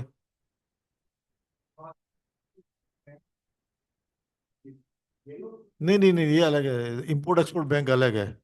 ये ये तो मेरे ख्याल से स्टेट बैंक के अंडर में होगा ना, स्टेट बैंक रेगुलेट करता है ना उसको। लेकिन एक्सिम बैंक ना एक आपके लिए बनाया गया इंपोर्ट और एक्सपोर्ट के लिए, सेफ गार्ड देने के लिए, ठीक है। अच्छा, दूसरा सर आपने जो पूछा है कि अगर आपने, सबसे जो आसान जो तरीका कार है जो मैं समझता हूँ, भाई एडवांस में काम करें, ठीक है। उस पर आपको फिर कोई सिक्योरिटी की जरूरत नहीं पड़ेगी। नहीं तो अगर एडवांस में काम नहीं है, कलेक्शन में भी ये आपको धड़का लगा रहता है। अगर आपका बायर अच्छा हो तो ठीक है। और दूसरा ये है कि एलसी में भी कभी कभी मामला आ ही जाते हैं, ठीक है। लेकिन सबसे अच्छा जो हमारा जो है कि एडवांस पेमेंट, हम जो अभी अभी बात कर रहे थे, कुछ लोग हैं मेरे, मैं कोशिश, पता है मैं अपने बिजनेस तरीक़ाकार ऐसे करता हूँ कि जो मेरे कुछ जानने वाले जो क्लाइंट्स बाहर बैठे हैं उनसे मैं रब्ता करता हूँ। 50% एडवांस पकड़ता हूँ, 50% चलो at the time of delivery हम कोशिश करते हैं पैसे ले ले। एक्सपोर्ट की बात करो। और इंपोर्ट में कोशिश कोशिश करता हूँ कि यार उधार भी काम कर लिया जाए, जैसे मैंने आपको कल बताया था, कल वाली क्लास में। तो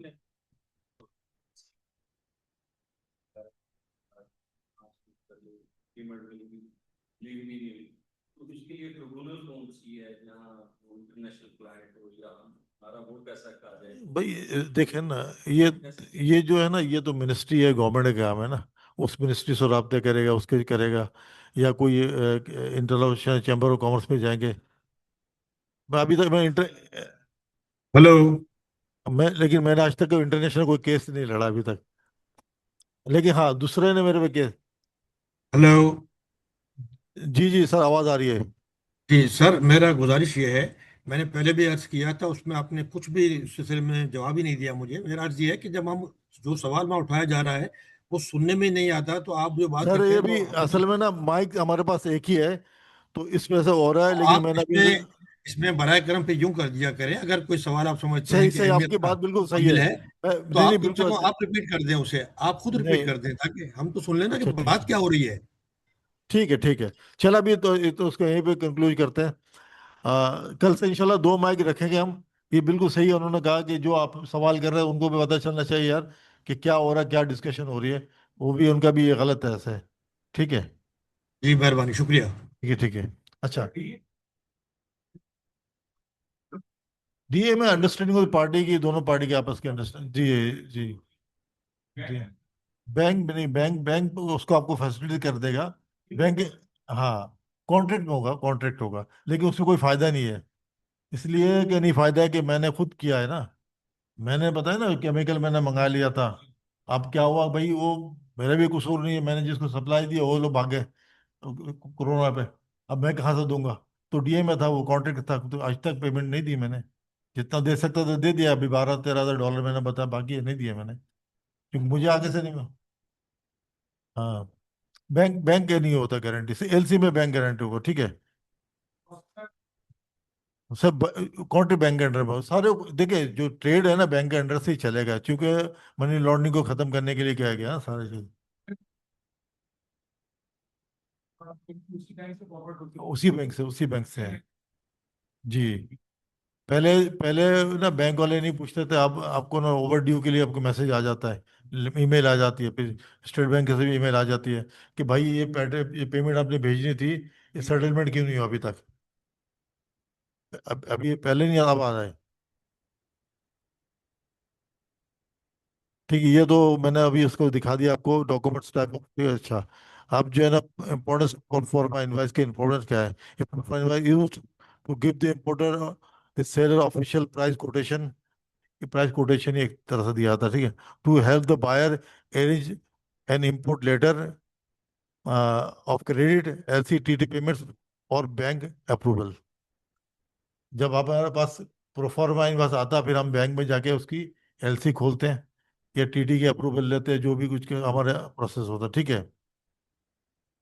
अच्छा, नंबर 3 में लिखा, to apply an import permit और रेगुलेटरी अप्रूवल वेयर रिक्वायर्ड।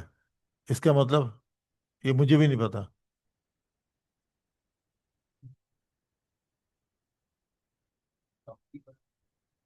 देखिए, देखिए कोई भी ऐसा इक्विपमेंट या कोई सामान ऐसा जो आप इम्पोर्ट कर रहे हैं, उसकी रेगुलेटरी यहाँ पे रिक्वायर्ड है।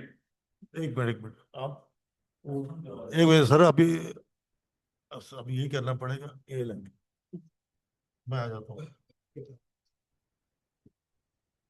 सर इसका मतलब ये है कि आप कोई भी ऐसा इक्विपमेंट या कोई भी ऐसा आइटम इंपोर्ट कर रहे हैं जिसके लिए यहाँ पर रेगुलेटरी ऑलरेडी रिक्वायर्ड है, तो पहले उनकी अप्रूवल नीड होगी, उनकी टाइप अप्रूवल या उनका लाइक ड्रैप हो गया जो मेडिसिन वगैरह के लिए होता है, पीटीए हो गया जो टेलीकॉम प्रोडक्ट्स के लिए होता है, तो इनकी टाइप अप्रूवल चाहिए होती है तभी ताकि उसके बाद हम प्रोसेस कर सकें इसको। इनकी रेगुलेटरी अथॉरिटी होती है, पीटीए की भी है, ड्रैप की भी है, ये सारे अप्रूवल्स देते हैं। जो भी आप प्रोडक्ट मंगाने हैं आपने सैंपल अप्रूव करवाना होता है। ये तो से पता चल जाता है नहीं सैंपल जिसकी ऑलरेडी अप्रूवल होती है। जी बिल्कुल उन्होंने सही कहा। अब ये होता है कि जैसे मैंने अभी कोई ऐसी चीज जैसे ऑयल, कैनोला ऑयल मंगा लिया या सीड्स मंगा ली मैंने ना, तो उस पर क्या होगा कि प्रोफार्मा इन्वेस्ट होगा तो मैं प्लांट प्रोटेक्शन पे जाऊंगा, ये प्रोफार्मा इन्वेस्ट उनको दूंगा, तो मुझे वो देंगे, इशू करेंगे। आप जो बता रहे हैं उसको कहते हैं इम्पोर्ट परमिट। क्या देंगे? इम्पोर्ट परमिट देंगे। अगर हमने प्रोफाइल में दे के वो परमिट नहीं लिया, तो मेरा अगर माल कराची पहुंच गया पाकिस्तान, तो रिलीज नहीं होगा। फिर आने के बाद वो आपको नहीं देंगे परमिट। तो इसलिए दिया जाता है कि आप उसने कहा रेगुलेटरी अथॉरिटी से कोई अप्रूवल ले जाए, पीटीए से हो जाए, कोई भी एनओसी चाहिए। और यहाँ पे आने के बाद आपको फिर क्या मिलता है? दूसरा डॉक्यूमेंट परमिट के केस आरओ। आरओ क्या चीज़ है? Release order. ठीक है, क्लियर हो गया? थैंक यू यार, आपने मुझे समझाया इस चीज़ को। देखिए छोटी छोटी बातें होती है लेकिन बड़ी ये अहम चीजें होती हैं। अब क्लियरिंग एजेंट जो भाई जो है ना, यही चीजें तो क्लियरिंग एजेंट आपको असिस्ट कर रहा होता है ना। तो हम उसका रेफरेंस हम रिपोर्ट ऐड कर सकते हैं कि ऑलरेडी अप्रूव्ड। नहीं नहीं यार, अब मेरे ख्याल से ना हर बीएल के साथ एक प्रोफॉर्मा इन्वेस्ट होता है, हर कंसाइनमेंट का अलग होगा। अच्छा, उसके बाद नंबर 4 जो अप्लाई, अच्छा नंबर 4 जो to estimate, estimate custom duties taxes freight and total landed cost. क्या मतलब हुआ इसका? जब हमारे पास, अब मैंने कोई माल परचेज कर रहा हूँ, जब प्रोफॉर्मा इनवॉइस मेरे पास आती है, ये बिल्कुल कॉमन सेंस वाली बात है, आम सी बात है। जैसे इनवॉइस आएगी पार्टी कोटेशन में क्या करूंगा? अपने लैंडेड कॉस्ट निकालूंगा। ठीक है, उसको देख के भाई इसकी ये प्राइस है, उसमें क्या करना, ड्यूटी टैक्सेस का कैलकुलेशन करना है हमने। उसके बाद इसकी फ्रेट क्या है, उसके बाद इसका कस्टम का कितना खर्चा आएगा, ट्रांसपोर्टेशन क्या है, पूरा एक लैंडेड कॉस्ट हम निकालते हैं। किसको देख के? प्रोफॉर्मा। फिर आगे देखते हैं ठीक है, हम इसको हमारे से लिए सही है, फिर हम आगे आगे फिर ऑर्डर कर देते हैं, हम बेचते हैं। ठीक है, ऐसे ही होता है ना।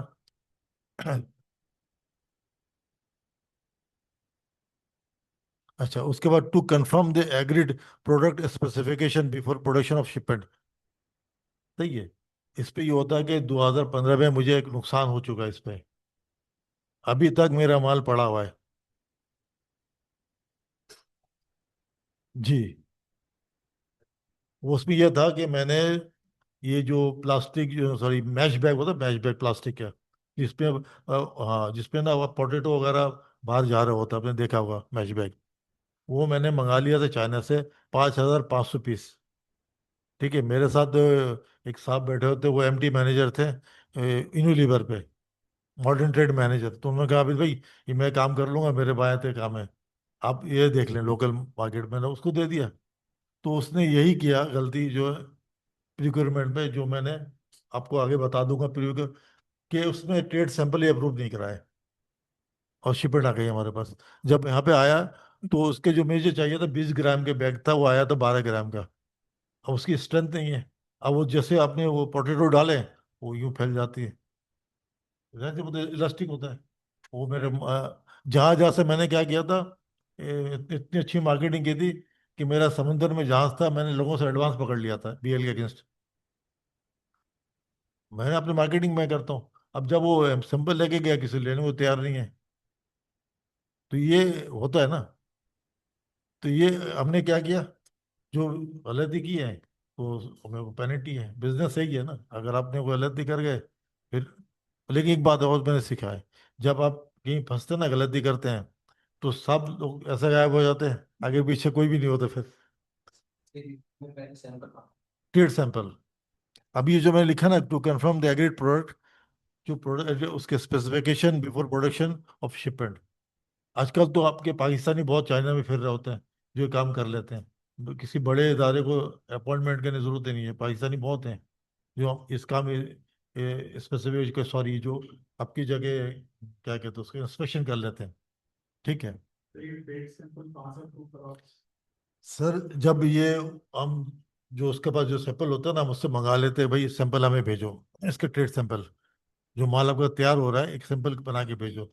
उसी बात उसी तरह हमारे पास माल होना चाहिए। अगर एलसी खोल रहे हैं तो एलसी में आप ये कैसे शिपमेंट रिजेक्ट भी कर सकते हैं, लेकिन एलसी नहीं है तो फिर आप रिजेक्ट नहीं कर सकते हो। एडवांस पेमेंट दे दिया चाइनीज को तो गया पैसा आपका, और चाइनीज बगैर पैसे लेके काम ही नहीं करेगा आपका,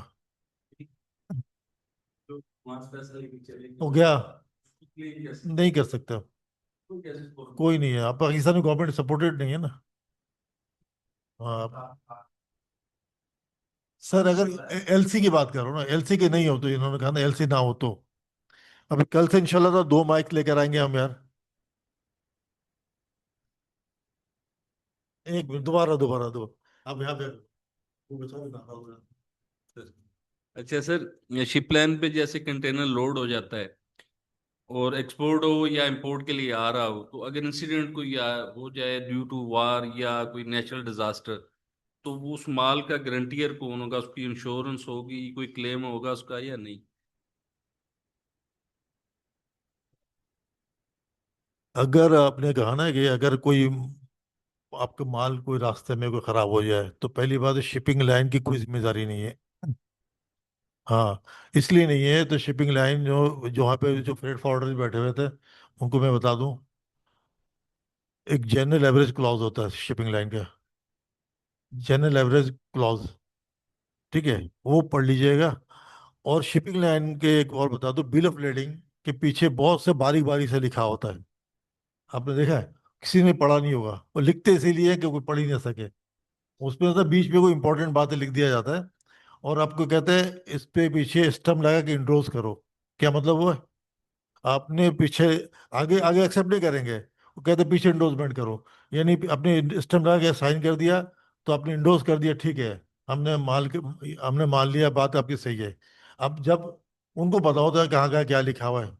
अब ऐसे ऐसे ऐसे मौके पे हम जब देखते हैं, अभी हो गए जितनी भी शिपिंग लाइनें सेंट्रलाइज हो गई है, ठीक है, पाकिस्तान में ऑफिस तो है लेकिन पाकिस्तान में कोई काम नहीं हो रहा है। अगर सीएमए के साथ हमारा कोई मामला हो गया, तो सीएमए के बाद मामला हो गया, सीएमए को आप कोर्ट पे लेके नहीं जा सकते। उसमें लिखा हुआ बिल ऑफ लेडिंग के पीछे बारीक बारीक सा, all disputes subject two port of Marseille, यानी अगर आपके पास कोई डिस्प्यूट हो गया तो आप मार्सिली में जाकर केस करें, फ्रांस में। जी। तो आपके पास आपको माल ही 1 करोड़ का है, वहां जाके जाएंगे 5 करोड़ आप कैसे खर्च करेंगे? तो ये चीज़ है। तो आप जब आप अल्लाह ना करे कोई, और जब मैं उसको जनरल क्लॉज को मैं समझाऊंगा तो जिक्र करूंगा इंशाल्लाह ताला, ठीक है। जी जी भाई, आपने जितना देखिए, ये हमने कोर्स इसीलिए नहीं है, वो तो आपको करना ही पड़ेगा। इंश्योरेंस भी कवर कराएंगे तो इंश्योरेंस का आपको दे देंगे पूरे पैसे के। आपको मिल गया हो ना, आपने पूरे आपने जो इंश्योरेंस का कितना उसकी प्रीमियम कितना भरा था आपने? हाँ हाँ हाँ हाँ हाँ। तो कितने प्रीमियम भरे आपने?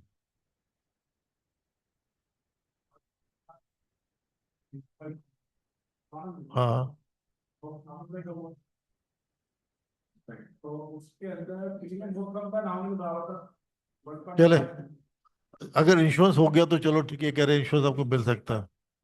अच्छा, एक मिनट होल्ड कर दो, एक मिनट जरा, आप जरा आप एक मिनट रुक जाए। आपने कहा था कि जो अभी उनके सवाल का जवाब कि भाई इंश्योरेंस से हमें क्लेम मिल सकता है, आपको मिला भी ना? तो जरा बता दें।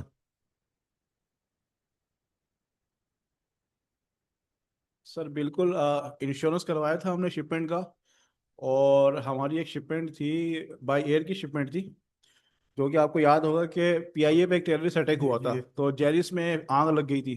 तो उसमें काफ़ी इन्वेस्टिगेशन करने के बाद जो है हमें हमारा माल नहीं मिला था। तो हमने जब क्लेम किया इंश्योरेंस कंपनी से तो हमारी अमाउंट हमें मिल गई थी। लेकिन सर उसमें एक हमें फ़ायदा ये हो गया था कि कुछ टाइम के बाद, 3-4 महीने के बाद पता चला कि वो माल अलहम्द पर ऑक्शन हो गया। अच्छा, तो हमें वहाँ पर इंश्योरेंस की अमाउंट भी मिल गई थी, फिर हमने अलहम्द पर जाकर वहाँ से ऑक्शन से ही माल उठा लिया था वो। सर इम्पोर्ट इंश्योरेंस जो कराते हैं 1% ड्यूटी बचाने के लिए, वो तो इंश्योरेंस जो ना, चल, हाँ, 1%। तो 1% बचाने के लिए। तो जो सैंपल अगर आप बाय मार्केट के लिए, तो सैंपल के लिए क्या सैंपल पे भी ड्यूटी देनी पड़ती है? कोई एक पीस सैंपल आ रहा है वहाँ पे, तो इसलिए वो टीसीएस से नहीं ड्यूटी पड़ेगी। हाँ, भाई कुरियर आएगा ना वो तो।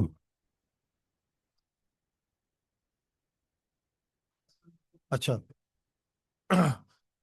अब जो है ना, अच्छा ये तो हाँ, तो मैंने कर दिया, कहा था। अच्छा, to avoid misunderstanding regarding price, quantity, incoterms and payment terms. Incoterms क्या चीज़ होता है? इंटरनेशनल कॉमर्शियल टर्म्स, ठीक है।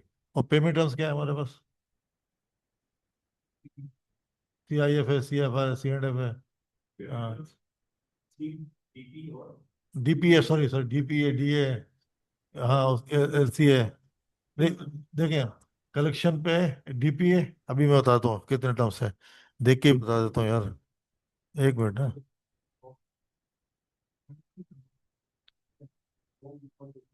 ये देखें, mode of payment, advance payment है, कॉन्ट्रैक्ट कलेक्शन है, letter of credit, open account है, remittance not involve in Pakistan. ये चार चीजें हैं, ठीक है।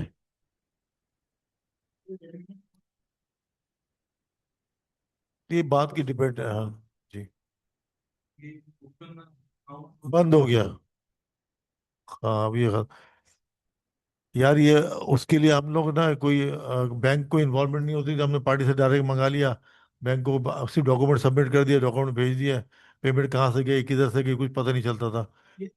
हाँ, अभी, अब तो इसीलिए तो बंद किया इसको ना। अच्छा।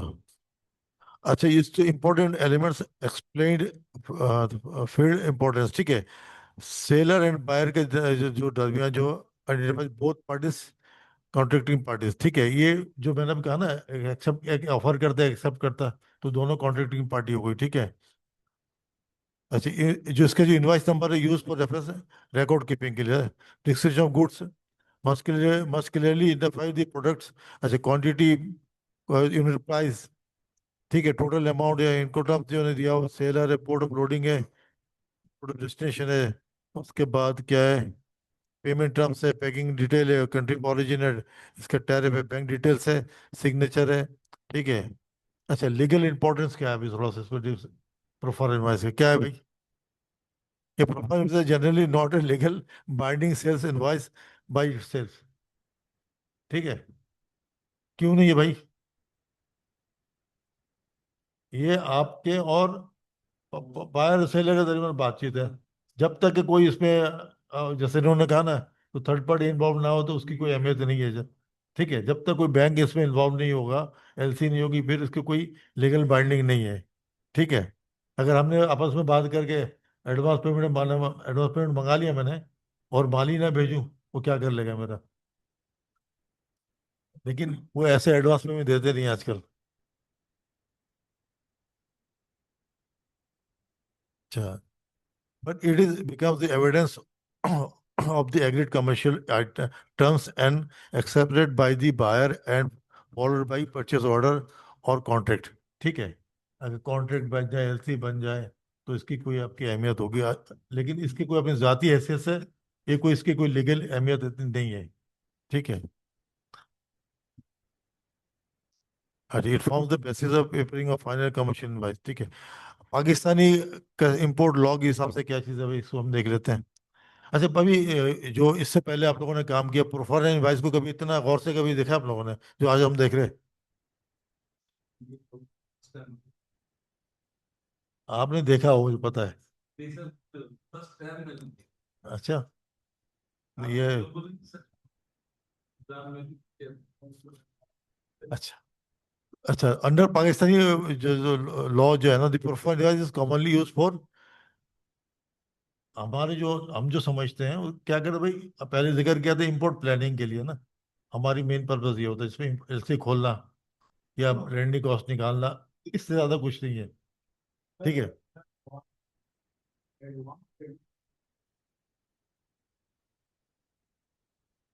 सर जैसे कि मैं एक्सपोर्टर हूँ, ठीक है, तो अब एडवांस पेमेंट के सिनेरियो में मैंने यहाँ से माल एक्सपोर्ट कर दिया, ठीक है, और बैंक से हमारा जो कॉन्ट्रैक्ट हुआ वो ये हुआ कि भाई 2 महीने के बाद वहाँ से पेमेंट आएगी, 2 महीने के बाद पेमेंट वहाँ से आएगी। मैंने माल यहाँ से एक्सपोर्ट कर दिया और पेमेंट वहाँ से आनी है, एडवांस पेमेंट नहीं सर, यानी 2 महीने के टर्म के ऊपर। लेकिन वहाँ से पेमेंट आई नहीं 2 महीने के बाद, तो उसके बाद जो है वो बैंक लगा देगा पेनल्टी, जैसे लगाते हैं पेनल्टी ना स्टेट बैंक। अच्छा सर, अब इसमें हम कोई हमें रास्ता बताएं कि कैसे निकले, क्योंकि हम तो खुद हम इसका शिकार हो गए। पेमेंट आनी थी हमारे पास पेमेंट आई नहीं। अच्छा जी, आपने जो कहा ना, जब ओवर ड्यू पेमेंट हो जाती है ना, ओवर ड्यू पे पेनल्टी लगाते हैं, लेकिन वो इतनी जल्दी नहीं लगाते आपको। पहले आपको हेयरिंग में बुलाएंगे, बैंक में बुलाते हैं, कम से कम 5-6 साल तो मैं खींच लेता हूँ, ठीक है। लेकिन 5-6 साल बाद भी आपको सेटलमेंट तो करना पड़ता है। तो आप चले जाए, बुल्टन मार्केट देखा आपने? बुल्टन मार्केट में सेकंड फ्लोर में इसके पूरे डिपार्टमेंट एजुकेशन पे है ना, ठीक है, जहाँ पे अंदर जज बैठे होते हैं, एक छोटा सा चैम्बर बना हुआ है। हाँ, चैम्बर बने, बाकी ये बैंकिंग कोड है, फेडरल, एक मिनट यार, फीडा क्या कहते हैं, नहीं, foreign foreign exchange education department, feed, FEAD।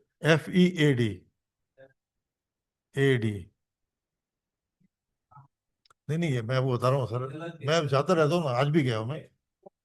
नहीं, है तो स्टेट बैंक की कोड है, स्टेट बैंक की पूरी बिल्डिंग है, लेकिन जो डिपार्टमेंट है, foreign exchange education department, foreign exchange education, जो आज भी मैं जाके होके आया हूँ ना, तो उस पे ये होता है कि आपने उसके बाद अपनी जो है ना, एक अपनी पर्सनल ताल्लुकात बना के, फिर वो आपको रास्ता बता देगा। 5,000 तक फाइन पे, 5,000 तो दे सकते हैं ना, 5,000 तो पे कर सकते हैं पेनल्टी, ये नहीं वो भी नहीं कर सकते हैं। तो 5,000 तक, वो 5, 10, 15 तक मैं निपटा देता हूँ। यार वो तो ऑफिशियली बैंक लोग क्यों लेके जा रहे हो? मैंने अभी क्या कराया ना यार, अब क्या आप नहीं, वो ओवरड्यू पेमेंट में अगर आप जस्टिफिकेशन दे देते हैं कि यार इस तरह हमारा मामला मामला हो गया, हमारा कुछ बंदा जो कोविड में काफी हुआ था यार, आते हैं, लेकिन बैंक वाले तो वो तो कांपते हो, जैसे कांपते हैं वो लोग, बैंक वाले तो बहुत डरते हैं। वो देखिए, हम लोग जैसा बात करते हैं ना फ्रिक्वेंटली, वो नहीं कर सकते। एक तो वहां पे हो जाता है। हाँ, हो जाता मेरे यार, देखो मैंने इतने चोट खाए अपने साथ बैठा हुआ बंदा, मेरे साथ खुद हुआ है। मैंने 5,000 रुपये पेमेंट पेनल्टी भरी सिर्फ। भाई मैंने लाइसेंस भी दिया होता लोगों को, मेरे लाइसेंस में तो एक्सपोर्ट भी करते हैं ना, तो ऐसे हुआ है, एक्सपोर्ट किया तो पेमेंट नहीं आई, तो मैं फंस गया। उसका भी कसूर नहीं है, उससे साउथ अफ्रीका भेजा था माल, 2-3 कंसाइनमेंट गए उसका, तीसरे चौथे साउथ अफ्रीका में कुछ पता है ऑपरेशन हुआ था पाकिस्तानियों के खिलाफ, तो उसको यहाँ पर कर दी, रिपोर्ट कर दिया था, तो वहाँ पे उसकी दुकान वुकान बंद हो गई, तो मैं फंसा। तो इस तरह के जब 36 साल का काम किया, तो कहीं ना कहीं इतना तजर्बा तो हो ही गया ना हर काम पे यार। अच्छा भाई, पाकिस्तानी लॉ में इसका क्या इंपॉर्टेंस है भाई? क्या बना? इम्पोर्टिंग प्लानिंग के लिए, ऑपरेटिंग LC के लिए, ठीक है, अरेंजिंग फॉरेन एक्सचेंज के लिए, ठीक है, अप्लाइंग फॉर रेगुलेटरी अप्रूवल के लिए, ये ठीक है ना, ये समझ में आ गया कौन सी बात कर रहा हूँ मैं? हेलो, ठीक है। जिससे मैंने कहा इम्पोर्ट परमिट के लिए ना, मैंने कहा था उसके लिए, कस्टम 19 गवर्नमेंट इम्पोर्ट और एक्सपोर्ट प्रोसीजर, कस्टम क्लियरेंस के लिए, import export control act 1950, regulator import और export licensing control, import policy, IPO, अच्छा, इम्पोर्ट कंडीशंस, ये सारी चीज़ आप, state bank of Pakistan foreign exchange manual, government Pakistan payment method such LC document, LCDP, ठीक है, ये सब चीज़ें करते हैं, ठीक है। अच्छा, पाकिस्तान सिंगल विंडो,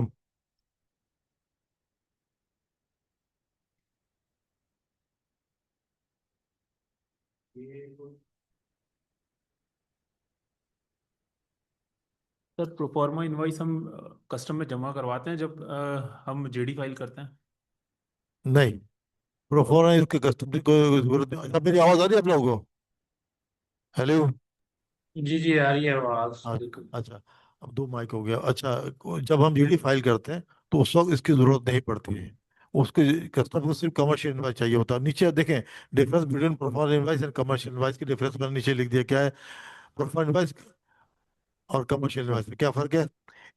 कमर्शियल जो प्रोफाइल इनवाइस जो है ना, ये शिपमेंट से पहले इशू होती है, और commercial invoice issued after shipment है। अच्छा, प्रोफाइल प्राइस कोटेशन है, और जो कमर्शियल इनवाइस है फाइनल बिल फॉर पेमेंट है। राइट? अच्छा, जो perform invoice use for negotiable and approvals payments, ये इससे पहले आप उसको नेगोशिएट कर सकते हैं अप्रूवल के पेमेंट्स के, और use for the custom clearance. और जब जो कमर्शियल इनवाइस है उसमें कोई नेगोशिएशन नहीं है, पेमेंट उतनी करनी पड़ेगी।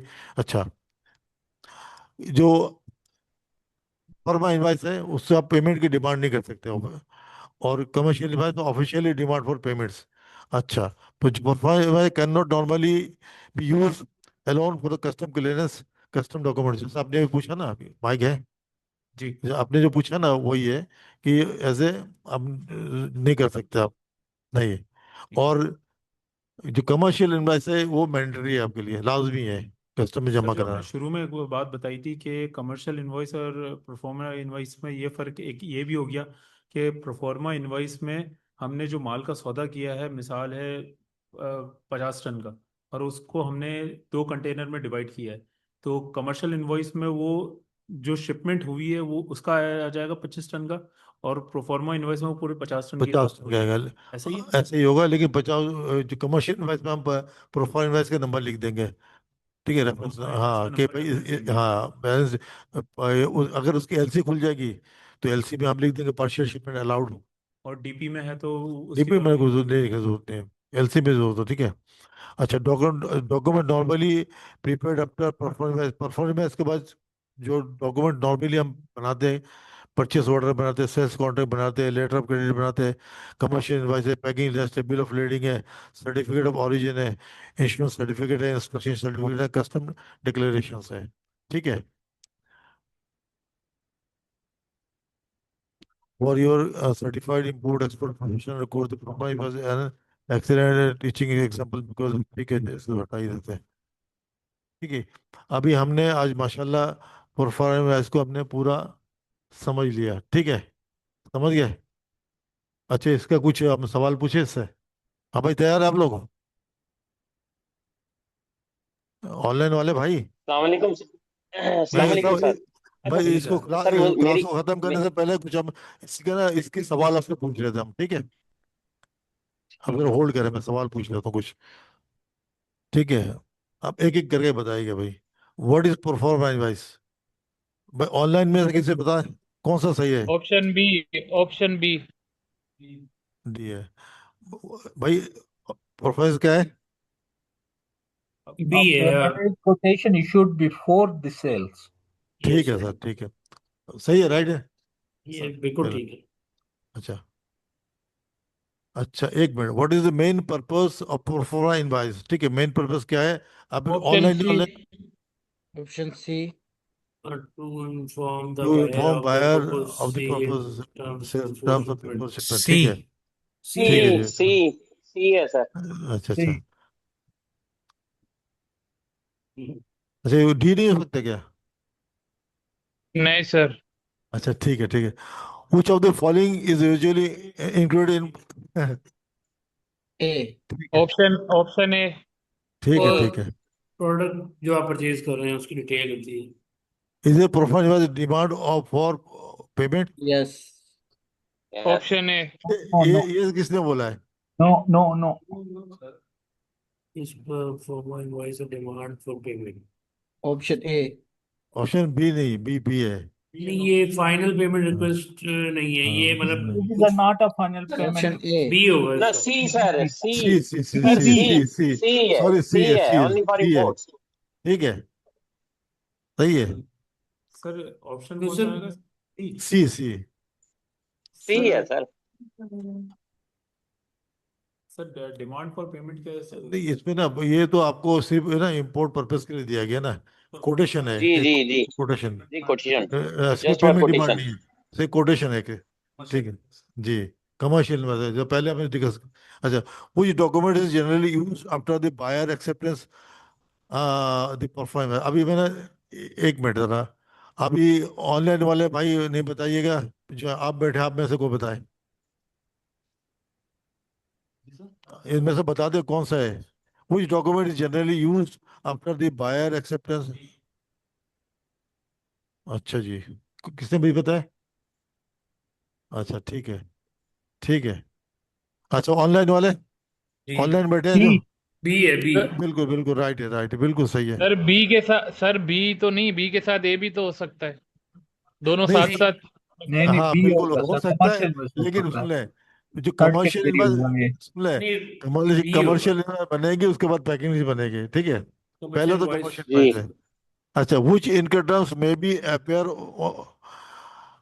performing wise। B option A होगा, sir F F O F B, O B. Free on board. हाँ, अच्छा बाकी क्यों नहीं होगा? एफओबी। सर बाकी चलो ठीक इनकोटम है, ही नहीं है ना। हाँ सही है। वैट और जीएसटी तो नहीं अच्छा, है इनको ये तो। Performing wise is mainly used, before shipment is a made. Sir before shipment is made. ठीक है बिफोर जी, शिपमेंट। ए। ठीक है, ठीक है, ठीक है। शिपमेंट करने से पहले। अच्छा, ए। which information is not normally found in a performing wise। Option D sir custom custom examination option report. D. Examination. एक मिनट, हाँ, अभी उसका कस्टम एग्जामिनेशन से कोई ताल्लुक नहीं है, ये तो होती भी नहीं है इसमें। देखिए भाई इसमें लिखा है which information is not normally found on a performing wise, जो नॉर्मली इसमें होता नहीं है, कौन सा होता है भाई? Sir D D. है। डी, और बाकी ए डी, बी सी तीनों होती हैं, डी नहीं डी होता। नहीं, डी नहीं होता, ठीक है। ठीक है। A buyer may use performing voice, एक मिनट आराम से, A buyer may use a performing voice to, apply import option permit A. For अच्छा जी, ऑप्शन ए सर। ठीक ए है। यही होगा परमिट वगैरह हाँ, अप्लाई ये करने ये के लिए। यही है, ये बिल्कुल सही है।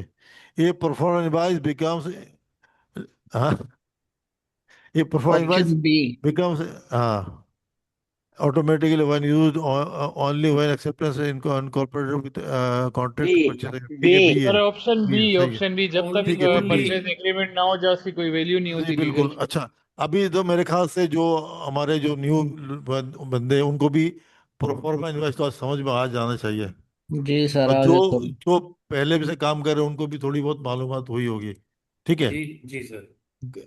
अच्छा जी,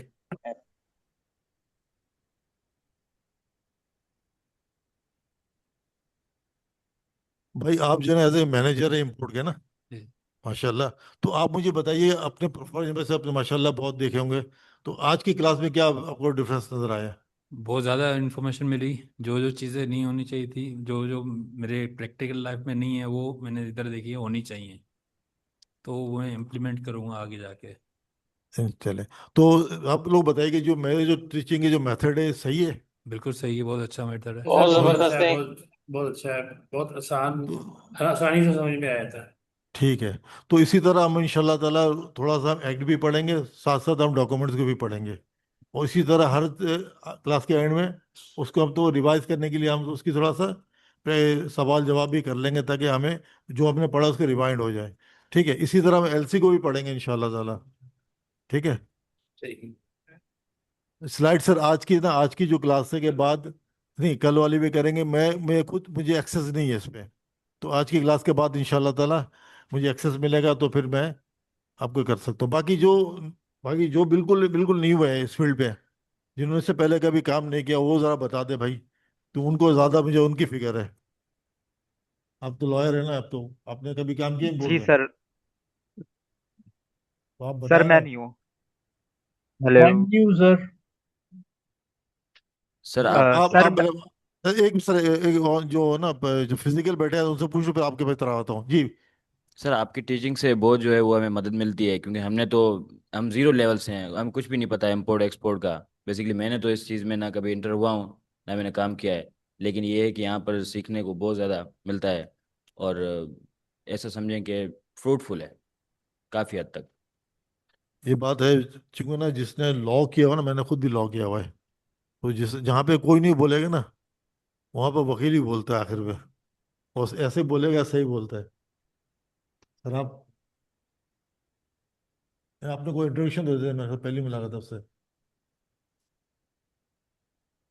ये सही है, 2 माइक में अब चल रहा है ना, मुझे भी अच्छा लग रहा है चहलकदमी भी करने में। जी, ये मेरे बेटे हैं, इन्होंने मैट्रिक किया है, अच्छा जी। इंपोर्ट एक्सपोर्ट का काम करना चाह रहे थे। जी अच्छा। इस सिलसिले में ये अपना कोर्स वगैरह करने आए हैं ये, ठीक है और ठीक मैं है। इनके साथ आया था।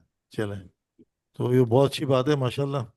तो आपको अगर मुझसे कहीं ज्वाइन करेगा तो मेरी साथ रहेगा इंशाल्लाह ताला। और भी इस तरह के बच्चे मेरे पास और भी हैं, जो उनके साथ मैं इनको अलाइन करा दूंगा। जो तकरीबन 23 बच्चे हैं जो मैं उसको उनको ट्रेन कर रहा हूँ सप्लाई चेन पे ना। तो इंटर्नशिप 1-2 जॉब भी मैंने कराई है उनको। ठीक है, मैं तो आपके साथ लगने के चक्कर में हूँ। सर मैं अच्छा जी, अब जो ऑनलाइन बैठे हैं सर, उनकी कोई सवाल हो तो बता, फिर मैं वाइंड अप करूँ ना आज। आज की क्लास के हवाले से बताएं, कुछ चेंजिंग करनी है, सर ये मेथड जी जी सही है, ये तरीका अ, सही है बिल्कुल। क्लास बिल्कुल जबरदस्त है सर। आपका तरीका, मेथड ऑफ टीचिंग, जाहिर है उससे तो, जाहिर है आपका ये वो जो एक्सपीरियंस है उससे बहुत हमें लर्निंग हो रही है। और मजीद with the passage of time जो कमियां हैं वो पूरी हो जाएंगी। स्पेशली हम उन लोगों के लिए कि फ्रूटफुल है सबसे ज्यादा, कि जो ऑलरेडी इंपोर्ट और एक्सपोर्ट से लिंगर ऑन है, और बहुत सारी चीजें हमें सीखने को मिल रही हैं यहाँ आपसे, क्योंकि आप बड़ी डेप्थ में वो हमसे डिस्कस कर रहे हैं एक एक चीज। जो मेरा ये ख्याल है कि हर टीचर इस तरह से नहीं करता। अल्लाह ताला आपको इसका अजर दे, नंबर 1। नंबर 2 सर, मेरा जो क्वेश्चन था आपसे डीपी पेमेंट से रिलेटेड, क्योंकि वो इसी प्रोफोमा इनवॉइस से ही जनरेट हो रहा है, वो ये कि आप हैं शिपर। इसमें 2 क्वेश्चन मेरे हैं। नंबर 1, आप मेरे हैं शिपर, और मैं पेमेंट्स लगवाना चाहता हूँ आपको $6,000 एडवांस में। प्रोफोमा आया, ठीक है, भरकर वो बैंक को दे दिया, और अब हमने देने हैं आपको, बैंक को देने हैं $6,000। छह जी हजार जी डॉलर उसने चाइना चाइना भेज दिए, यूके भेजे, वेर एवर वो जी चले गए। आपको आपको चले गए जनाब। अब मेरे ये यहाँ पर सवाल ये है कि क्या अब आप जो शिपर मेरे चाइना में बैठे हैं या यूके में कहीं भी बैठे हुए हैं, जी जी आप वो डॉक्यूमेंट, जो कमर्शियल डॉक्यूमेंट्स हैं, जाहिर है बीएल हो गया, इनवॉइस पैकिंग लिस्ट, आप जी। क्या बैंक के थ्रू मुझे वापस भेजेंगे? तो मैंने एडवांस पेमेंट लगानी है, या पहले ही ऑलरेडी मैं आपको एडवांस लगा चुका हूँ, और आप डॉक्यूमेंट वाया डीएचएल मुझे डायरेक्ट मेरे नाम पर भेज दें? एक तो ये मेरा यहाँ से जो सवाल है इसको क्लियर करें, फिर दूसरा मैं पूछूँ अच्छा आपसे। सर, ये जो आपको ना देखिए, बैंक का थ्रू डॉक्यूमेंट में आएगा आपका, ठीक है, लेकिन बैंक ठीक है। किसी इनरोलमेंट, हाँ बैंक के थ्रू आ जाएगा डॉक्यूमेंट एडवांस पेमेंट में, बैंक के थ्रू ही आएगा। लेकिन वो बैंक उसके पीछे एंडोर्समेंट नहीं करेगा उसके ना, आप उसे डॉक्यूमेंट दे देगा। ठीक है। ठीक है। और ये पहले जो पहले क्या, पहले हम लोग डायरेक्ट ही मंगा लेते, डीएचएल से मेरे पास भी आता था। लेकिन अब जो ना बैंक के थ्रू ही आ रहा है। अभी एक हमारी इटली से शिपमेंट है, वो भी इसी तरह एडवांस पेमेंट पे ही है। तो अभी इंशाल्लाह ताला डॉक्यूमेंट में 20 तारीख को जहाज लगने वाला है, तो इसी तरह ही सर आएगा मेरा बैंक। इसी से रिलेटेड एक क्वेश्चन है कि एडवांस पेमेंट में आप कह रहे हैं कि हम बैंक के थ्रू डॉक्यूमेंट मंगवा रहे हैं, तो जरूरत क्या है हाँ बैंक के थ्रू एडवांस पेमेंट में सर, डॉक्यूमेंट मंगवाने की? देखें, पेमेंट बैंक के थ्रू गई है ना मेरी। सर पेमेंट तो बैंक के थ्रू गई है, नहीं आएगा लेकिन नहीं, आ जाता है मैंने, बैंक के थ्रू गई है ना पेमेंट। हाँ सर पेमेंट जी। बैंक के थ्रू गई है, लेकिन वो तो जब हाँ हम जीडी लेकिन पता है वगैरह फाइल करके अच्छा, अपनी इस गुड्स। पे इस पे ये होता है कि सुन लें, अच्छा अभी एक चीज़ और बता दो, एडवांस पेमेंट में ये होता है कि अक्सर चूंकि ना इस पे मैंने देखा है कि इस पे बैंक की कोई बाइंडिंग नहीं है, तो इस पे मैं क्या करता बिल्कुल हूँ, हमारी जो बिल ऑफ लेडिंग है उसको मैं क्या करता हूँ, सरेंडर करा लेता हूँ। बिल्कुल सर, ऐसे ही करते हैं हम भी। हाँ, सरेंडर तो उसमें टेलेक्स रिलीज सरेंडर बीएल में के थ्रू उसमें क्या करवा होता है, लेते हाँ हैं। अब याद आ गया मुझे कि चूंकि आपने कहा ना सरेंडर में करा लेता हूँ। सुन तो जाओ, इम्पोर्टेंट बात कर रहा था।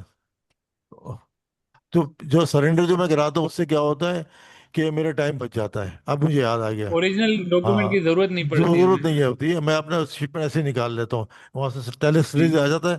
ठीक है, अब याद आ गया। ठीक है सर, आज की मेरे ख्याल से यही खत्म करते, सब लोग थक गए। जी ठीक। नहीं वो जी कल ठीक है, अभी आज की कल खत्म करते हैं, बताऊंगा। आज ठीक की है, खत्म करते हैं, ठीक है सर, आज की इंशाल्लाह क्लास। ताला कल नेक्स्ट क्लास में अब डिटेल में करेंगे। आज बहुत लंबी क्लास हो गई है। ठीक है, बहुत शुक्रिया जी आप लोगों का। और सर मेरा मेरा एक बहुत क्वेश्चन है शुक्रिया, अल्लाह हाफिज। सर। सर अब सर मेरा क्वेश्चन क्वेश्चन है असल में यहाँ पे ना उनका टाइम पूरा हो गया सर। आप सर, क्वेश्चन करते क्वेश्चन हैं भी नहीं है जल्दी जी सर, जल्दी क्वेश्चन जल्दी। भी नहीं है, सिर्फ जी मेरा जी ये सजेशन है। मैं ये सब यहाँ पे जितने भी पार्टिसिपेंट जो क्वेश्चन पूछ रहे हैं, ये सब मुझे इससे पहले ऑलरेडी रिलेटेड नजर आ रहे हैं, जबकि मैं बिल्कुल नया हूँ, मुझे तो कुछ समझ नहीं आ रही है। सर जो आप एक आपने काम अभी देखें सर, अभी फिक्र ना करें। मैं थोड़ा बता दूं आपको, आप फिक्र नहीं करें। ये जो आज की जो क्लास होगी ना, उसके बाद ये फाइनल हो जाएगा। उसके बाद जो बिल्कुल जिनको समझ में नहीं आ रहा ना, मैं क्या करता हूँ, हर सैटरडे को एक स्पेशल क्लास लेता हूँ घर से बैठ के। ये संडे को हम डिस्कस करते रहते हैं यार, जब तो ये 2-3 महीने आपके साथ ही हूँ मैं। इंशाल्लाह ताला आपको मैं बताता रहूंगा। ठीक है जी। बेहतरी है कि कोई बहुत सिस्टमेटिक बहुत सर, बहुत कोई शुक्रिया। थोड़ा सा मुझे इस पर कोई सिस्टमेटिक को लग ही नहीं रहा। ये क्वेश्चन आंसर सेशन नहीं लग रहा है, कोई टीचिंग वाला सिस्टम नहीं लग रहा आपका। जो है वो ठीक है, आप मतलब स्टूडेंट के साथ वो कर रहे हैं बिल्कुल जो जी जी, जितना भी कर रहे हैं, लेकिन कोई इंशाल्लाह। रबत नहीं सर बंदा कोई जो है ना, मतलब मुझे 2 दिन में कोई समझ नहीं आई, बल्कि जो मेरी एक्साइटमेंट का लेवल था वो बिल्कुल ही जीरो हो गया देख के, क्योंकि मुझे बिल्कुल समझ नहीं आ रही कि क्या हो रहा नहीं नहीं होगा है इसमें। इंशाल्लाह, अल्लाह आसानी करेगा। ठीक है, चले। ठीक है भाई, बहुत शुक्रिया। काफी लेट हो गया। इंशाल्लाह नेक्स्ट क्लास पे इंशाल्लाह फिर डिटेल में बात करेंगे। बाकी अल्लाह, आज अगर ग्रुप एक्टिव हो जाता ग्रुप, तो फिर मैं नेक्स्ट क्लास के डाल दूंगा इंशाल्लाह। उसमें डिस्कस। ठीक है जी, बहुत शुक्रिया। अस्सलाम वालेकुम।